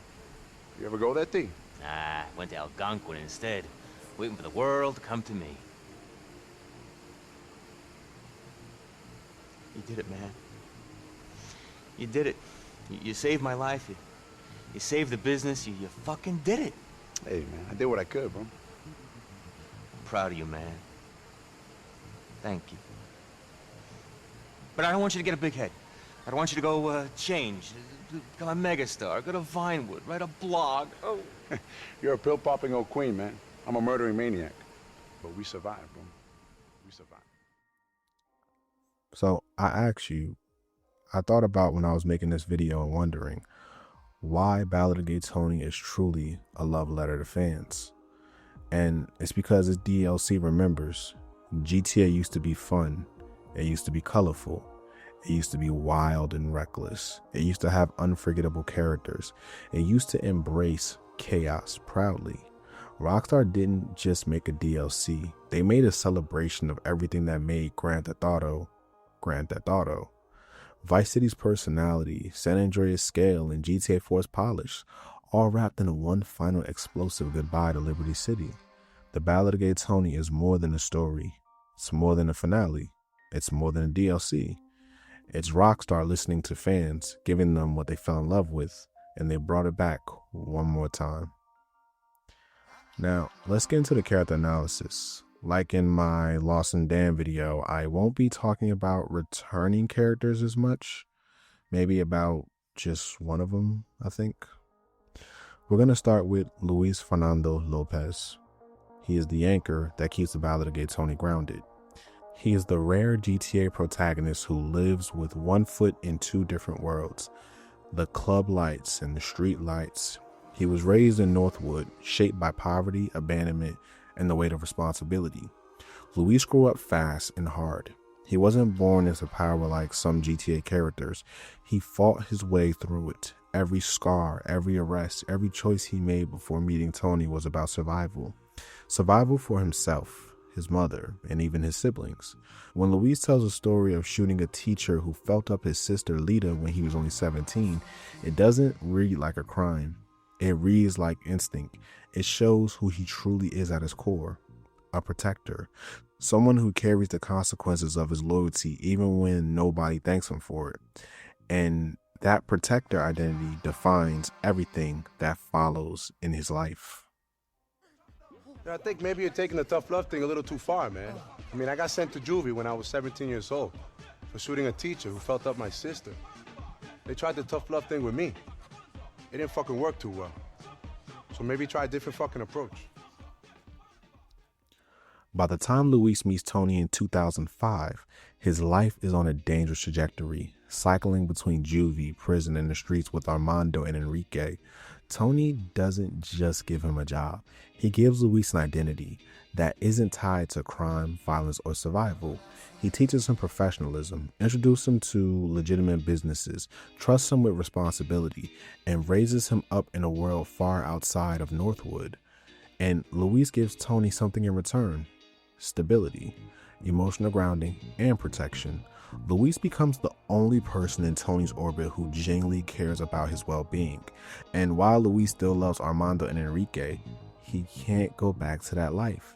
He knows too well what it'll cost him. His mother constantly pushes him to leave the nightlife for something respectable, but Luis understands something she doesn't. Tony saved his life in a way no one else did. Tony sees him as a son, and Luis quietly sees Tony as the closest thing he's ever had to a father. This is why Luis's loyalty hits harder than most protagonists in the series. He's not loyal to a gang, a paycheck, or a code. He's loyal to a man who believed he was worth more than the streets ever offered him. That's why every mission, every gunfight, every insane task Luis takes on, buzzard raids, diamond heists, parachute jumps, it isn't just job duty. It's him protecting the one person who took care of him. The same instinct that made him defend Lita when he was 17 is the instinct that makes him defend Tony now. He protects Tony from loan sharks, the mafia, Bulgarian army, and even from Tony's own addictions and self-destruction. Luis isn't just a bodyguard. He's the guardian of a man who saved him. And that's why he never turns on Tony, even when Rocco offers him money, power, and a way out. Luis's story is about loyalty and a city that doesn't believe in loyalty anymore. And he stands out because he refuses to abandon the people he loves. I do know, that's the problem. When you're going back to school... Ay, mami, por favor. I hear you going back to school, Armando. I'm doing an MBA, Mrs. L. Hey, let's go. Mami, I gotta go, okay? But here, take this. Cuídate. Luis, take your life more seriously, baby, please. Don't be like your father. Look at your brother, look at your sister. They're doing so well. Mommy, I know, but what do you expect? I gotta hang out with morons like these two, okay? Bye. Tony Prince is the tragic heartbeat of the Ballad of Gay Tony, a man who spent decades building the illusion of being the king of Liberty City's nightlife, only to watch that empire crumble under debt, addiction, and the weight of his own bad decisions. His story spans generations of club culture. Raised in Dukes, ashamed of his upbringing, and obsessed with escaping to Algonquin bright lights, Tony chased success like a religion. From his early days working coat check at Elephant, to running rave clubs out at the Mortuary, to becoming a 20-year-old legend with Hercules and Mason at 9, Tony always reinvented himself. On the surface, he's the glamorous nightclub mogul who knows every celebrity and moves millions every weekend. But beneath the shine is a man whose past is littered with tax evasion charges, drug arrests, burned down clubs, public scandals, and personal demons he can never outrun. By 2008, Tony is a man at the edge of collapse. He's drowning in debt to multiple loan sharks, addicted to painkillers and cocaine, self-destructive, and surrounded by people who use him. Gracie with her party drugs, Evan with his manipulation, Rocco with his extortion, the Ancelottis with their threats. The recession hits Liberty City hard, and Tony hits rock bottom even harder. He wears luxury but feels worthless, projects confidence but lives in fear, throws parties while privately falling apart. The man who ruled nightlife is now being held together by desperation, and in that chaos, the only person who truly sees him, protects him, and cares for him is Luis. Tony's bond with Luis isn't professional, it's survival. Behind the glitter, Tony is terrified of losing everything, and Luis becomes the emotional foundation Tony leans on because no one else will. Tony's relationship with Luis is what makes him more than a caricature. It makes him human. Tony sees Luis as the son he never had, loyal, honest, protective, someone who won't abandon him when the world turns hostile. Tony trusts Luis with the things he'd never trust anyone else with: his life, his financial secrets, his panic attacks, his drug spirals, and his vulnerability. And when the Ancelottis order Luis to kill Tony, Tony's reaction isn't anger, it's heartbreak. Tony believes he's finally become too much of a burden, that Luis deserves freedom from his mess. The ending at the Monoglobe, Tony sitting alone, terrified, waiting to see if Luis survived, is one of the most emotional moments in the entire saga. When Luis returns alive, Tony's relief says everything. He didn't just get his bodyguard back, he got his family back. You said that like it's a bad thing. Tony, what do you think? Desi wouldn't let me get dressed like that, huh? See what I mean? Come to think of it, Lou, what the fuck are you wearing, huh? What? Go home and take a bath. Do nothing else. Put on some clothes, huh? Yeah, I had a complicated day, okay? All right, so take some time off. The girls in there could use a night off, too. Cuídate. Bye-bye, gentlemen. Yusef Amir is the walking embodiment of excess in the Ballad of Gay Tony, the kind of character who feels ripped straight out of Vice City but upgraded for the HD era. Born into extreme wealth in Dubai, raised with gold-plated toys and and supercars before he could drive, Yusef comes to Liberty City not to survive it, but to dominate it with style, money, and pure enthusiasm. He's the type of man who sees life as a playground, who turns skyscrapers into bachelor pads, and who collects military-grade weaponry like it's Pokemon. But beneath the flashy gold helicopters and the gold SMGs and the gold tanks is a character who fits perfectly into the themes of the DLC. Fantasy escape and the pressure of living up into an impossible standard. Yusef isn't just rich. He's trying desperately to prove he deserves it. What makes Yusef so interesting is the duality behind all that confidence. In public, he's loud, hypocritical, and uses slang recklessly. But behind closed doors, he's terrified of disappointing his father, Abdul Amir, a man who represents the exact opposite lifestyle: serious, conservative, business-minded, and ashamed of his son's reckless orgy of sex, drugs, and spending. Yusef wants to be the playboy prince, but he also wants to be the heir of his father's respects. That tension drives nearly every mission he gives Luis.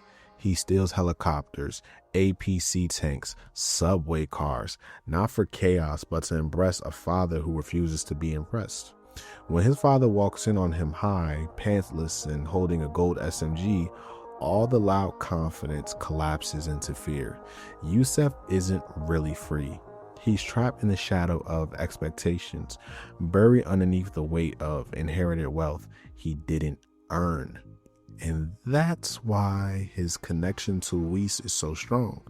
Yusef sees Luis as everything he wishes he could be: grounded, respected, dangerous, and authentic. Luis sees in Yusef something he's never had: a rich friend who isn't fake, isn't manipulative, and isn't trying to exploit him.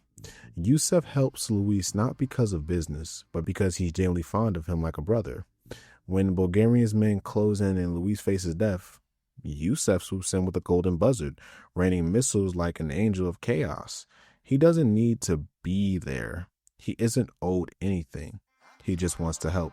In a city full of corruption, betrayal, and selfishness, Yusef Amir is one of the few characters who chooses loyalty.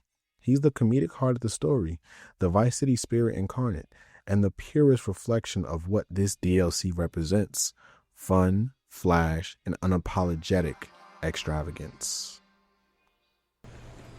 Yo, nigga! Would you shut the fuck up, man? What's wrong with you? Whoa, yo, easy, amigo. I'm just pleased to see you. Come on, baby. Give me some skin. Come on. What are you doing here? Well, it's my father, Hey, my ancestors, we built the pyramids, baby. We built the ziggurats. We invented math and shit. I'm here, I'm not afraid. Get my hands dirty. No, I can work. Whatever, man. How's it going? Oh, epic, homie. This shit is epic. People are babble about this shit in the future, baby. I'm talking luxury on a whole new level. This place is going to be so expensive, people won't even be able to afford it. It's going to be drowned in gold. It's like, yo, is that a diamond in your pocket? You just pleased to see me and shit. Whoa, man. The sales sheet is going to say, the impossible dream. Priceless indulgence. Style by Yusef Amir. Timeless classic. Timeless classic! Yeah, sounds perfect, man. Just what the people want right now. But what are you doing here? I'm crafting this whole thing with my bare hands. Okay, cool, man. Listen, it was good catching up with you, okay? I'll see you soon. Hey, not so fast, homie. Yo, could you give me a ride to my helicopter? I can tell you something along the way. But I thought you was busy building the pyramids. Yo, all work and no play makes Yusef a dull boy. Come on, baby, it'll be fun. Armando and Enrique are more than side characters. They're the embodiment of the life Luis left behind. The two ghosts constantly reminding him where he came from and what he escaped. These are Luis's oldest friends, the kids he grew up with in Northwood, the boys who stole liquor from the school principal, got into fights, hustled on the block, and survived a neighborhood that didn't give them many ways out. While Luis climbed upward through Tony's world of nightclubs and business deals, Armando and Enrique stayed rooted in the streets, stuck in the same cycle of low-level hustling, small-time dealing, and neighborhood reputation. Together, they operate like a classic duo. Armando is the mouth and the brains, Enrique is the muscle and the heart. Their presence in the story is a constant reminder that loyalty doesn't always follow success evenly. Luis moved forward, then stayed behind. Armando is the more vocal of the two, sharp-tongued, stubborn, insecure, and layered with resentment. In his eyes, Luis leaving the block feels like betrayal. Like Luis traded real ones for rich people and bottle service and VIP lounges. Beneath the jokes and insults, Armando is deeply afraid of losing the last friend who ever really believed in him. Enrique, on the other hand, is the gentle soul. Tough, dependable, but simple. He's not academically sharp, but he knows right from wrong better than most. While Armando judges Luis harshly, Enrique accepts him. He just wants a stable life, a future, maybe a family. Enrique doesn't understand the business world of Tony's lifestyle, but he understands loyalty. He's the bridge between Luis and Armando, the one who claims the arguments, diffuses the jealousy, and keeps the trio from falling apart completely. Their role in the DLC is powerful because they represent a crossroads. With them, Luis reveals his past, the drug deals, the gunfights, the chaos. With Tony, Luis glimpses a future. And every time Luis drops by his mother's house to find Armando and Enrique eating home-cooked food or planning some quick money scheme, you can feel that tension between who he was and who he's becoming. They don't always understand Luis's choices, but they never stop showing up for him, providing guns, backup, moral support, and brotherhood. And for all the jokes about Enrique's IQ or Armando's ego, these two will risk their lives for Luis without hesitation. They're not just friends. They're family forged through survival. What's up, man? Hey, dímelo, mi hermano. What's good? Chilling, bro. Aight. Bobby, what's up? What up, baby? Yo, but who's this clown right here? Yo, be easy, bro. Whoa. This is Luis Lopez. He's our boy. Yo, you gotta say my name, bro. Luis, you don't gotta worry about shit. Papi's a businessman, legit. He's our connection, bro. Purest package in town. You know, I got that raw, baby. You already know. To a fruitful relationship. Oh, Tírala. Dale, It's gone. Yo, what the fuck? That sounds. Yo, you motherfucker, you set me up, huh? You were following, right? Yo, we wasn't. Were you, baby? What's going on? Crazy, What's man? going on? They must have gotten our phones. Yo, fuck that, you fucking amateurs. I'm out of here, man. Maury Kibitz is one of the loudest, most abrasive personalities in the Ballad of Gay Tony. A walking Napoleon complex wrapped in a spray tan, fake positivity, and unsolicited motivational catchphrases. On paper, Maury is everything he claims to be: successful, wealthy, disciplined, and driven. He served in the Israeli military, earned Ivy League degrees, built a real estate portfolio, and sculptured a body he insists is all natural. But beneath all that flex tape of achievements is a deeply insecure man who performs dominance like it's a full-time job.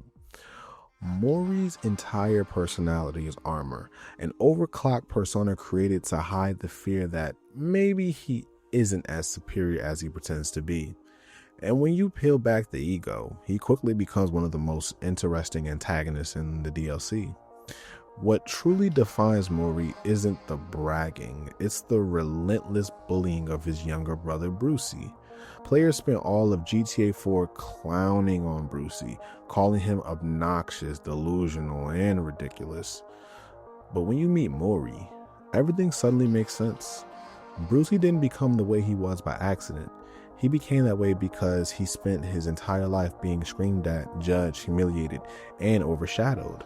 Maury never misses a chance to belittle Brucey's success, mock his strength, question his masculinity, or shame him for not being alpha enough. The bullying isn't comedic, it's revealing. Maury is a source of Brucey's insecurity.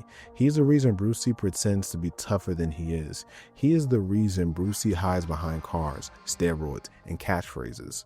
For the first time, Brucey becomes a sympathetic character, a man trying to keep up with a brother who never let him feel good enough. What makes Maury's arc surprisingly satisfying is how it collapses when Louise finally encourages Bruce to stand up for himself. The drag race, the competition, the bragging, and mission number 3, when Brucey snaps and punches Maury straight in the nosh. And in that moment, Maury drops the alpha act and becomes a scared, crying, vulnerable little man begging for his brother not to tell their mother. The mask falls off, the bully loses power, and for the first time, you see Maury for what he really is. Insecure, lonely, and desperate for control. Even his enlightened life on a kibbutz, where he still abuses authority, proves he hasn't changed. And that's why he fits perfectly into the Ballad of Gay Tony's world. He's a noisy reminder that wealth, ego, and status can't hide who you truly are.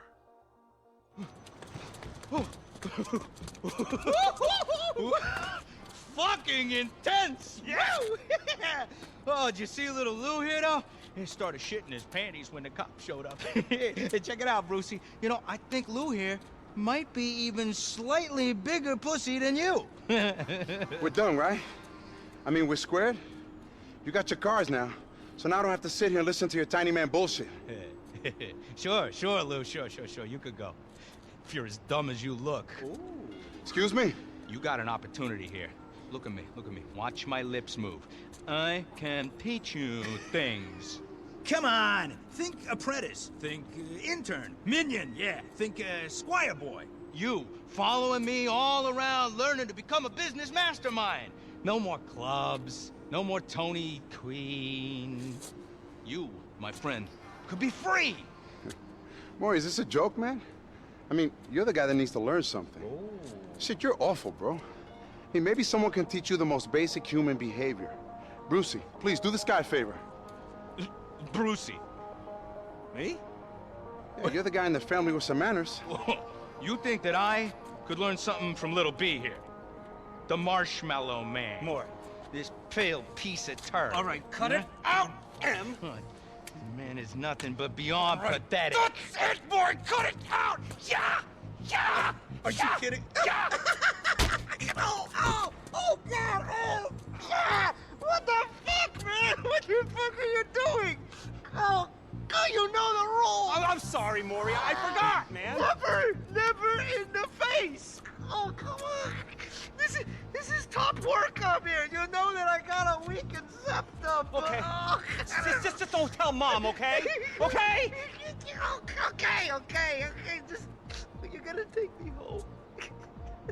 Yeah, shit. Come on, let's go.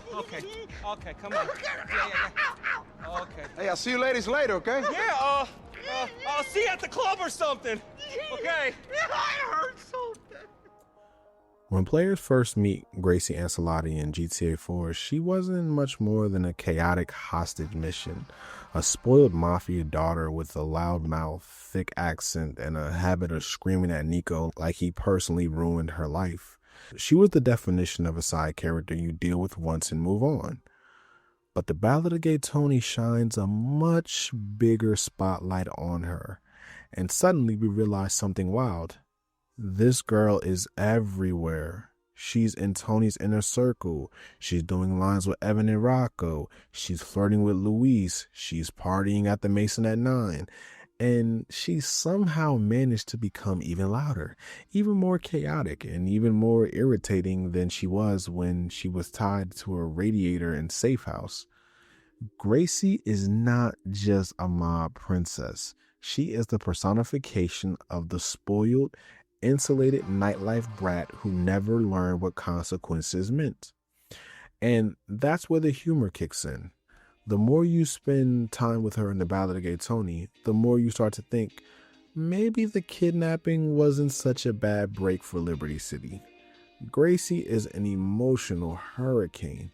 One minute she's sweet and affectionate to Tony, calling him baby and defending him against Evan's insults. The next minute she's whining, screaming, snorting coke, and acting like she's owed the entire world because her dad is Giovanni Ancelotti. She flirts aggressively with Luis, gets offended when he rejects her, thinking he's a buzzkill, and moves through the nightlife like clubs exist purely for her entertainment. What GTA 4 hinted at was her entitlement, her impulsiveness, her drug habits. The Ballad of Gay Tony confirms and amplifies it up by 10. She's not evil, she's not dangerous, she's just extremely annoying. In a world full of killers, mobsters, and psychopaths, Gracie might be the most exhausting person in the entire city. But her role in the story is important because she ties directly into the Diamond Saga and gives the players the fuller picture of the chaos behind the Ansalatis. When Luis and Tony rescue her at the sewage treatment plant, she doesn't thank them. She doesn't calm down. Instead, she panics, screams at Luis to kill Nico and Packy, and lashes out like she just survived a horror movie, which she kind of did. And by the time you see her again in GTA 4's random encounter, paranoid and surrounded by bodyguards, you realize that the kidnapping actually scared her. She's traumatized, terrified, and lashing out because she has no idea how to survive without her name protecting her. Suddenly, the loud, bratty party girl becomes a symbol of what happens when someone who's never faced reality gets hit with the full force of Liberty City's violence. It doesn't excuse her behavior, but it explains her meltdown.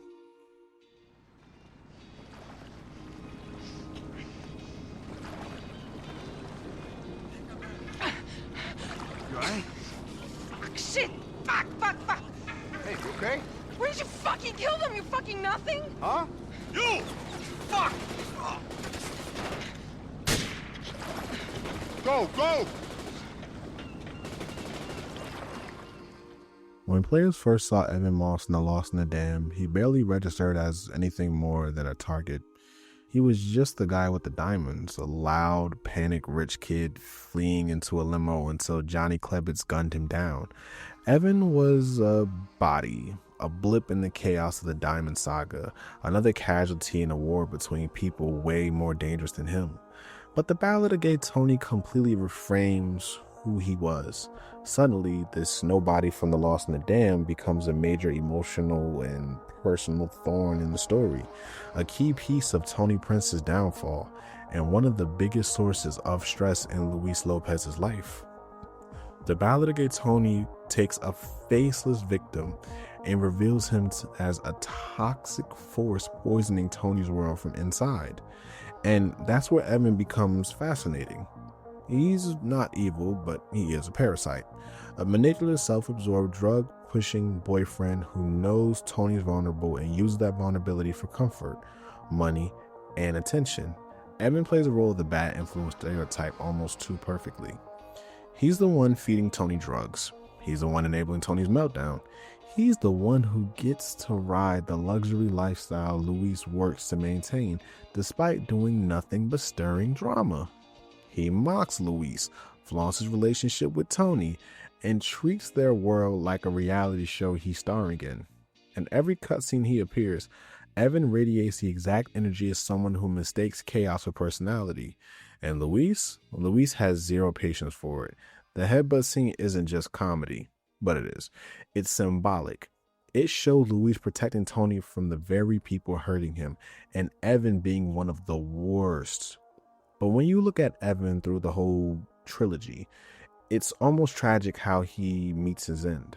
In The Lost in the Dam, he's anonymous, just a guy who bleats on a bleeder, runs down an alley and gets shredded by gunfire. The Ballad of Gay Tony shows the buildup, the drugs, the dependency, the dysfunctional relationship, the denial, the way Evan inserts himself into Tony's life even when he's not welcome. His death isn't heroic or meaningful. It's reckless, selfish, and needless, exactly the way he lived. And Tony's reaction to Ballad of Gay Tony is the perfect capstone. He mourns Evan, but he also blames him for the diamond disaster and for dragging him deeper into addiction. Luis doesn't even pretend to care because, to him, Evan represents everything that needed to be cut out of Tony's life to save him. Evan's small role in Lost in the Dam becomes a massive emotional weight in The Ballad of Gay Tony. What about me? You guys can't just leave me here. Yeah, good point. Oh. Now fuck off, Evan. You getting the pills. Be gone before I get back. Let's go. Come on, you got it. Let's go. Oh, I'm good. Fucking hetero! Rocco Pelosi is the exact kind of gangster GTA loves to expose, a loudmouth bully whose real power comes from his last name. Not his abilities, but from the moment he enters the story, he weaponizes the Ancelotti name like a shield, tossing racial slurs at Luis, mocking Tony's sexuality, and swaggering around like he owns half of Liberty City. But underneath that leather jacket and fake bravado is someone who never earned respect, only inherited it. In a game full of killers, soldiers, and survivors, Rocco is the one guy who hides behind "I'm connected" every time things get serious. He's the HD era version of every slimy mobster GTA used to parody in the PS2 days, except here he's genuinely dangerous because he knows the family will protect him. What makes Rocco compelling and infuriating is how he wedges himself into Tony and Luis's world like a parasite. He's not just collecting debt, he's dismantling Tony's entire life piece by piece, week after week. Rocco represents the corruption disguised as opportunity. He forces Luis into jobs that always feel like setups. He intentionally puts Tony in positions where he can't say no. He's constantly belittling him, provoking them, and testing how far he can push before someone snaps. And through all of this, you see how the Ancelotti family uses respect as a threat, not a value. Rocco doesn't need to be smart, strong, or brave. He just needs the family name, and that alone makes him a villain Luis can't simply punch in the mouth. At least not without consequences. But the real horror of Rocco is his cowardice. When everything finally blows up, the diamonds, Bulgarian, the ambushes, Rocco's true nature comes out immediately. He offers Luis a deal to kill Tony as if it's nothing. He hides behind his uncle when danger arrives, and the second Vince gets shot, Rocco runs, sprinting out of Liberty City, abandoning the people he manipulated, and disappearing the moment his protection vanishes. He talks like a made man, but acts like someone who never belonged to life to begin with. His voicemail after the story, laying low for a while, is the perfect punchline. Rocco is all mouth, no backbone, and the moment real gangsters show up, he folds like a bad poker game.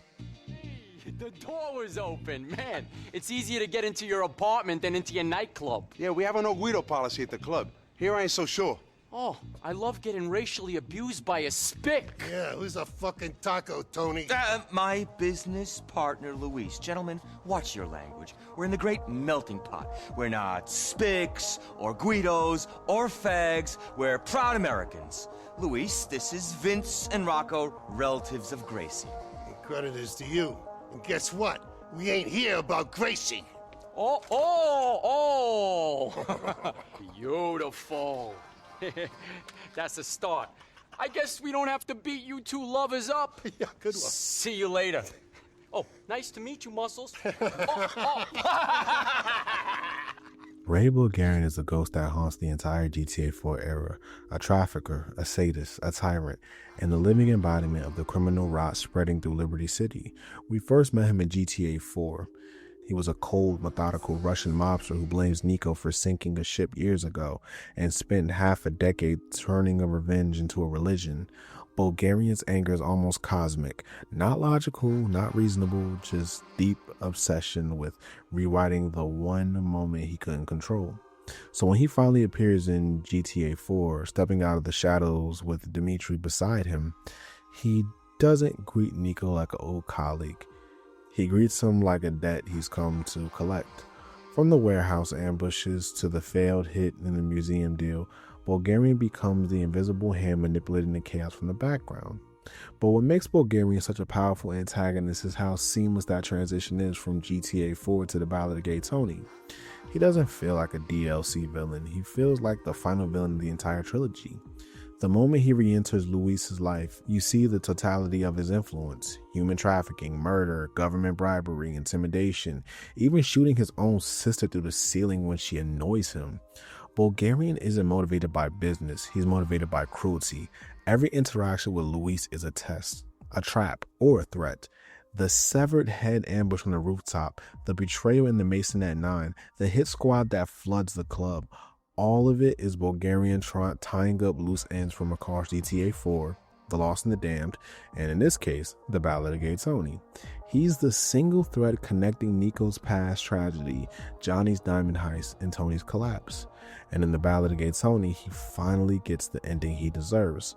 Bulgarian's final stretch is one of the most cinematic sequences Rockstar had ever produced at the time. The heroin depot shootout, the massacre at Funland, the race down the expressway while Yusef unleashes missile bellfire, and the mid-air plane fight that closes the trilogy. This is the moment where Nico's unfinished business becomes Luis's defining battle. When Bulgarian pulls out that grenade, trying to control the situation one last time, and Luis pulls the trigger, it's Rockstar telling you the saga is over. No more shadows, no more ghosts, no more diamonds, just a tyrant finally meeting someone who won't run, won't apologize, and won't fold. Hey, where's the one-man band? He's working. Oh, okay. Have company, shut up! So, of course, for some people, I know that maybe you have some diamonds for sale. Not me, my boss, Tony. Oh, my other boss. Yeah. You got them from the fat cook. Hey! What are you still doing here anyway? I'll stay as long as I like. You think you're a big man? Where's your house on Middle Park East? Where's your big sports team, huh? Shut up, you cunt! Shut up, you fucking cunt! Hey, man, is she okay? A big gun makes you a big man, huh? Your city was tiny, even before the wrestling coach make you take steroids. Mother always said she only had daughters. Ignore her, Luis. The diamonds. I gotta talk to Tony. You gotta talk to Daddy. I thought I was making you a real man, not a rant boy. Well, I can't sell what ain't mine, bro. And plus, with all the work I put in for you, I don't really feel like a man yet. Okay. Soon, man, soon. I want you to come to Uzbek. He's going to talk to some people. I need you there. Okay, man, I got it. But you should chill out, bro. Let me decide when to chill out. Go!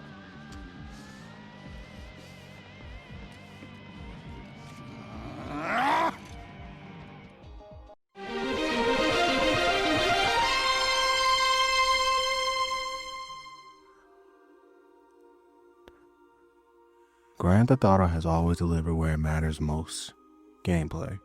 And The Ballad of Gay Tony might be the tightest, most energetic gameplay experience of the entire GTA 4 era. This DLC doesn't waste your time. From the moment you pick up a controller, only one word describes the gameplay here: fun. You're never bored, online or offline. If The Lost and the Damned was gritty and GTA 4 was grounded, Ballad of Gay Tony is the loud, stylish, high-octane remix that reminds players why they fell in love with GTA in the first place. Before we get into the side activities and all the wild stuff this DLC brings to the table, we need to talk about the foundation, how this game feels to play. Because the moment you touch a steering wheel, fire a gun, or take the buzzard off the ground, you instantly feel this series is evolving. Luis moves smoothly, the shooting is crisp, the cars respond quicker than they did in GTA 4, and the helicopters, the buzzard flies like a dream. Even without proper aim assist, the guns feel powerful, the explosions hit harder, and the sound design ties everything together. You can hear the weight of every bullet, every collision, every missile streaking across the sky. The only gripe fans sometimes mentions is the shorter mission list. Only about 26 missions in total, but Rockstar makes up for it with mission quality and a mountain of side content. And that brings us to the real question: what can you actually do with all these refined mechanics? This is where The Ballad of Gay Tony separates itself from every GTA 4 entry, starting with one of the most iconic additions to the franchise, something that literally takes Liberty City to new heights: base jumping. Base jumping transforms the city into a vertical playground. Static jumps, activity jumps, stunt challenges. It's one of the most thrilling pieces of side content Rockstar ever added. Liberty City becomes a jungle gym where you're expected to leap off skyscrapers, thread the needle between buildings, and land like a pro. It's pure adrenaline. But for every skyscraper Luis launches himself off of, there's also the opposite side of his life, the part he can't fully outrun. When he climbs high, the past pulls him right back down, and nothing represents that more than the next activity, which is underground fighting. The cage fighting taps directly into Luis's history before he met Tony. This is the world he comes from: fists, sweat, blood, and survival. Fighting in the underground arena scratches that primal instinct and gives you a fast cash and brutal entertainment. It's a reminder that Luis might be living in the VIP world now, but he was forged in something rougher. Of course, Luis isn't just a fighter or a daredevil. He's Tony Prince's right-hand man, and that means when night falls, the clubs call. After shedding blood in the cage, you throw on a suit and step into the nightlife world that defines Luis' present. This is club management. This mode is underrated. You aren't just a bouncer, you're the backbone of Tony's empire. Breaking up fights, throwing out drunks, chauffeuring celebrities, dealing with jealous boyfriends, or rescuing VIPs from bad decisions. Each night brings something different. It makes Liberty City feel alive and gives the DLC the identity GTA 4 was missing. But the moment you walk out of the Mason at 9 and leave the neon lights behind, reality hits fast. Luis can't pretend he's out on the street life, but Northwood always pulls him back. That pull becomes the heart of one of the most addicting side activities in the game: drug wars. Drug wars are chaotic, intense, and replayable. 50 scenarios in total. Steal stashes, raid convoys, fight ambushes, smash the rival gangs, deliver the goods, escape alive. This is the purest PS2 era GTA side mode in the whole DLC. It's the perfect mix of danger and fun, and it reinforces Luis's past relationship with Armando and Enrique. But maybe the most surprising activity in the entire DLC comes when Rockstar says, let's take everything Luis can do: fly, shoot, race, stunt, and pack it into one insane challenge: triathlons. You'll be skydiving, you'll be hitting speedboats, sports cars, and street racing. These events feel like miniature action movies. They're chaotic, stylish, and designed to push every gameplay mechanic to the limit. They feel like something out of a Hollywood blockbuster, which is exactly what Ballad of Gay Tony was built to be. And if all that somehow isn't enough, Rockstar still wasn't done. They sprinkled on a ton of smaller additions just to round the experience and give Luis' world even more personality. You got driving range, drinking games, dancing mini games, air hockey, new weapons, new vehicles, parachutes, mission scoring, which will later go on to GTA 5 as well, multiplayer additions. And these aren't the stars of the show, but they flesh out the world and keep all the DLC overflowing with things to do. One of the biggest gameplay innovations added in the Ballad of Gay Tony is the mission scoring system, a feature that was previously seen in Chinatown Wars but fully realized here. After finishing a mission, Luis gets a breakdown of his performance, accuracy, time, special objectives, and the game assigns a ranking. It doesn't affect story progression, but it pushes you to replay missions with a new mindset: mastery. This system fits the Ballad of Gay Tony perfectly because the missions are built around spectacle. The game wants you to replay helicopter battles, nightclub shootouts, and skydiving sequences until you know every beat like an action movie stuntman. It's GTA embracing the idea of score chasing, something the series had never leaned into before. Average gamers loved this addition because it finally gave them a reason to replay missions beyond nostalgia. Others weren't fans because some missions require near perfect execution to hit 100%, making the system feel punishing instead of rewarding. But whether you cared about the rankings or ignored them completely, it added an extra layer of depth and replayability that helped the Ballad of Gay Tony stand out.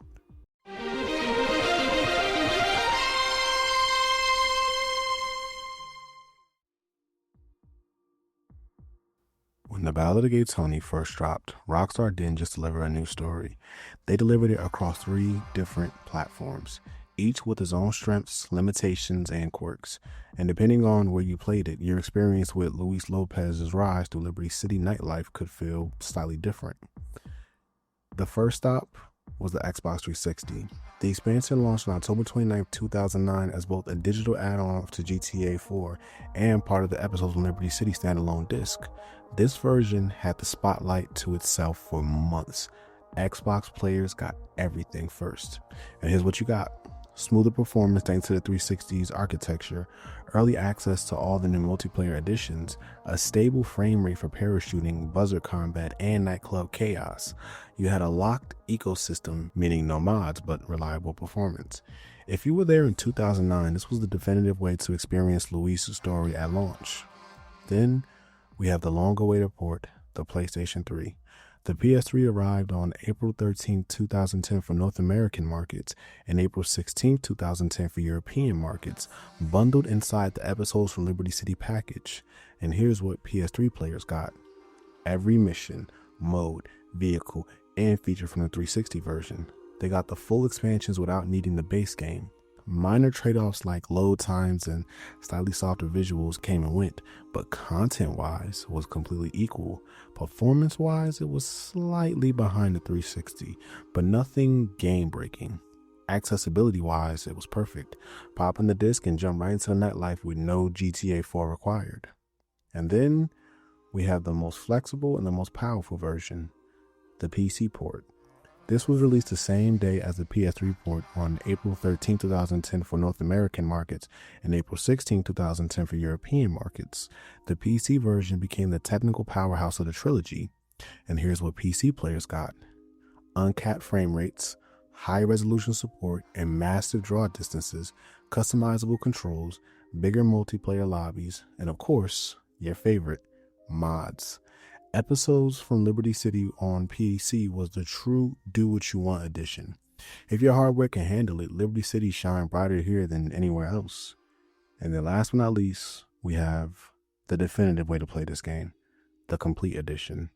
On October 26, 2010, Rockstar released Grand Theft Auto 4, the Complete Edition, and this included GTA 4, The Lost and the Damned, and the Ballad of Gay Tony, all on one disc. No downloads, no switching, just one unified Liberty City saga. Players could jump straight into Nico, Johnny, or Louis straight from the main menu, the cleanest way to experience the entire interconnected story. It also gave players the chance to play multiplayer across all 3 campaigns, meaning this was the real deal.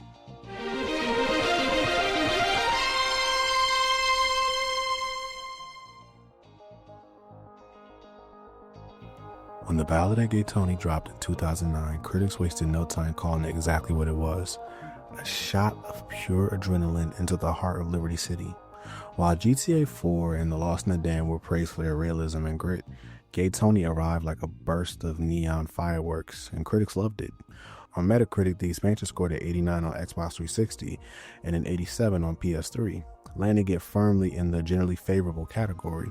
For DLC in 2009, at the time when expansions were still a hit or miss, these numbers were elite. It even went on to win Best DLC at the 2009 Spike Video Game Awards, solidifying its legacy as a standout episodic release from Rockstar. And the reviews themselves tell the same story. Telegraph gave it 100. They praised the game for embracing the fun that GTA 4 kept locked away. The reviewer highlights how the Ballad of Gay Tony is a more upbeat experience filled with spectacle, energy, and style, essentially the antidote to Liberty City's usual bleakness. Total Video Games also gave it 100, celebrated the parachuting, set pieces, and the over-the-top action, calling it one of GTA's best blends of creativity and sandbox chaos. Eurogamer, on the other hand, gave it an 8 out of 10. It acknowledged the DLC's tight missions, designed the tone shift as a major strength, even if it didn't resonate with players who preferred the darker, grounded vibe. Then you got IGN, who has it sitting at a 9.2 out of 10. They highlighted how the DLC pushes the GTA 4 engine to its limits. Bigger explosions, crazier missions, and a refreshing sense of momentum that never slows down. Even the lower score from Giant Bomb, which was a 60, doesn't criticize the quality. Instead, it argues that the Ballad of Gay Tony's tone shift is too wild compared to GTA 4's grounded approach. That usually reinforces how bold the DLC was. Some players wanted realism, Gay Tony chose spectacle, and in the long run, the spectacle won. Tony Prince even earned recognition outside of gaming circles. In 2013, Complex named him the coldest LGBTQ video game character, describing him as the hot mess of the GTA series. Only in GTA can a character be iconic because of their flaws, and Tony embodies that perfectly. Overall, critics agreed on one thing. The Ballad of Gay Tony is everything players loved about GTA turned up to 100. It was colorful, chaotic, stylish, and unforgettable. While critics praised The Ballad of Gay Tony for its energy and style, the average gamer had a lot to say too, and this is where the episode really truly earned its legacy. Here's what gamers love. Across the board, the average gamer felt that The Ballad of Gay Tony delivers something the base GTA lacked: pure, unapologetic fun. Players constantly highlighted how the expansion fixed GTA 4's gritty but stiff gameplay loop by going full tilt over the top action, finally giving the fans the chaos they expected from the HD era. Gamers praised innovation gameplay and flow, which was the smoother driving, better shooting, and more insane mission design. They praised the new missions and toys, which was like the sticky bombs, the SWAT tank, and the advanced SMG, especially the Buzzard. The mission variety, where they gave them helicopter raids, parachuting set pieces, train shootouts, and explosive chases. They even loved Luis as a protagonist because he was grounded, likable, and a strong contrast to Nico and Johnny. They also praised the story's pacing. There was no filler, there was no downtime, just straight adrenaline into the point. The clubs, the nightlife, the atmosphere was also something totally fresh for GTA at the time. One gamer even said, "This is the content that GTA 4 should have had from day one." But not everything was good in paradise. There were some things players disliked. Even with all the love, there were a few consistent complaints. There was upset at the length. Many players felt the DLC ended too quickly, wanting more missions to match how strong the story was. Some people didn't like the mission scoring system, which they called it useless since the game never tells you the exact criteria. And then there was some frustrating missions. A few players noted difficulty spikes where they were constantly low on health or armor. And then you had the graphics aging.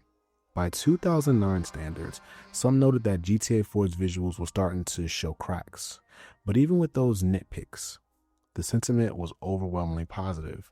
The overall player consensus, if you boil all reviews down to one thought, the average gamer felt this DLC wasn't just worth the money. It was the definitive GTA 4 experience.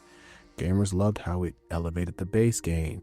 It embraced the fun without abandoning the story depth. It blended insane action with memorable characters. It captured everything players wanted from the HD era but didn't get until this expansion. Many even said it reminded them of the PS2 era's GTA magic, the perfect fusion of style, chaos, and heart.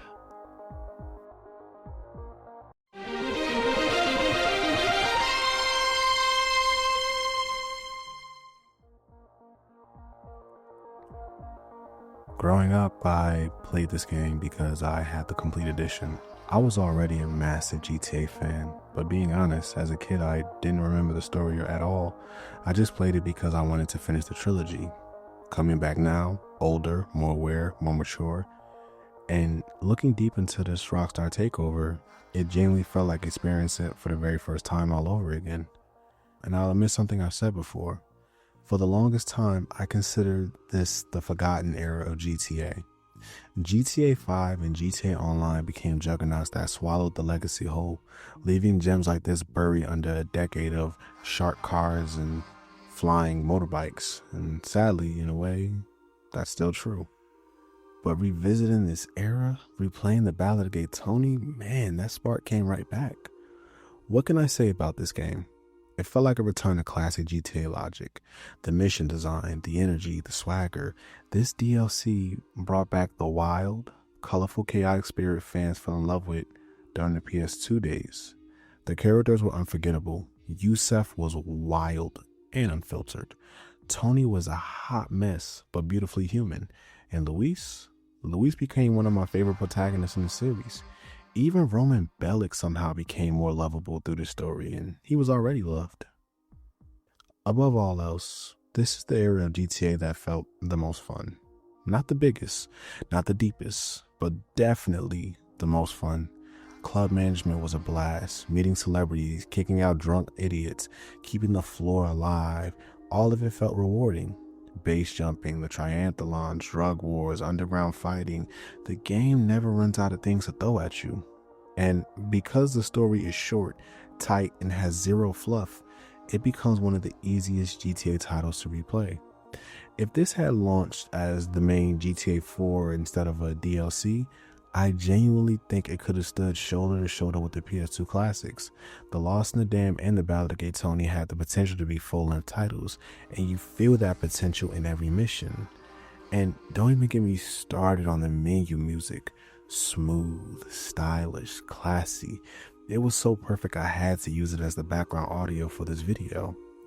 At the end of the day, this was a return to form, a reminder of what GTA used to be before it became a billion-dollar serviceable game. To me, the Ballad of Gay Tony is not just a great DLC, it's a certified classic. If you made it to the end of this video, I truly thank you for joining me on this walk down memory lane. If you enjoyed this retrospective, I urge you to hit that like button. It really goes a long way for a channel like mine. Next week, we're continuing the Rockstar Takeover with Red Dead Redemption, and the following week, we're diving into LA Noire. So, if you want to be here when those drop, make sure to subscribe and ring that notification bell so you're always up to date. And if you're feeling generous, you can always buy me a cup of coffee. Link is in the description. Every little bit helps. With that said, this is the Retro Phantom, signing out.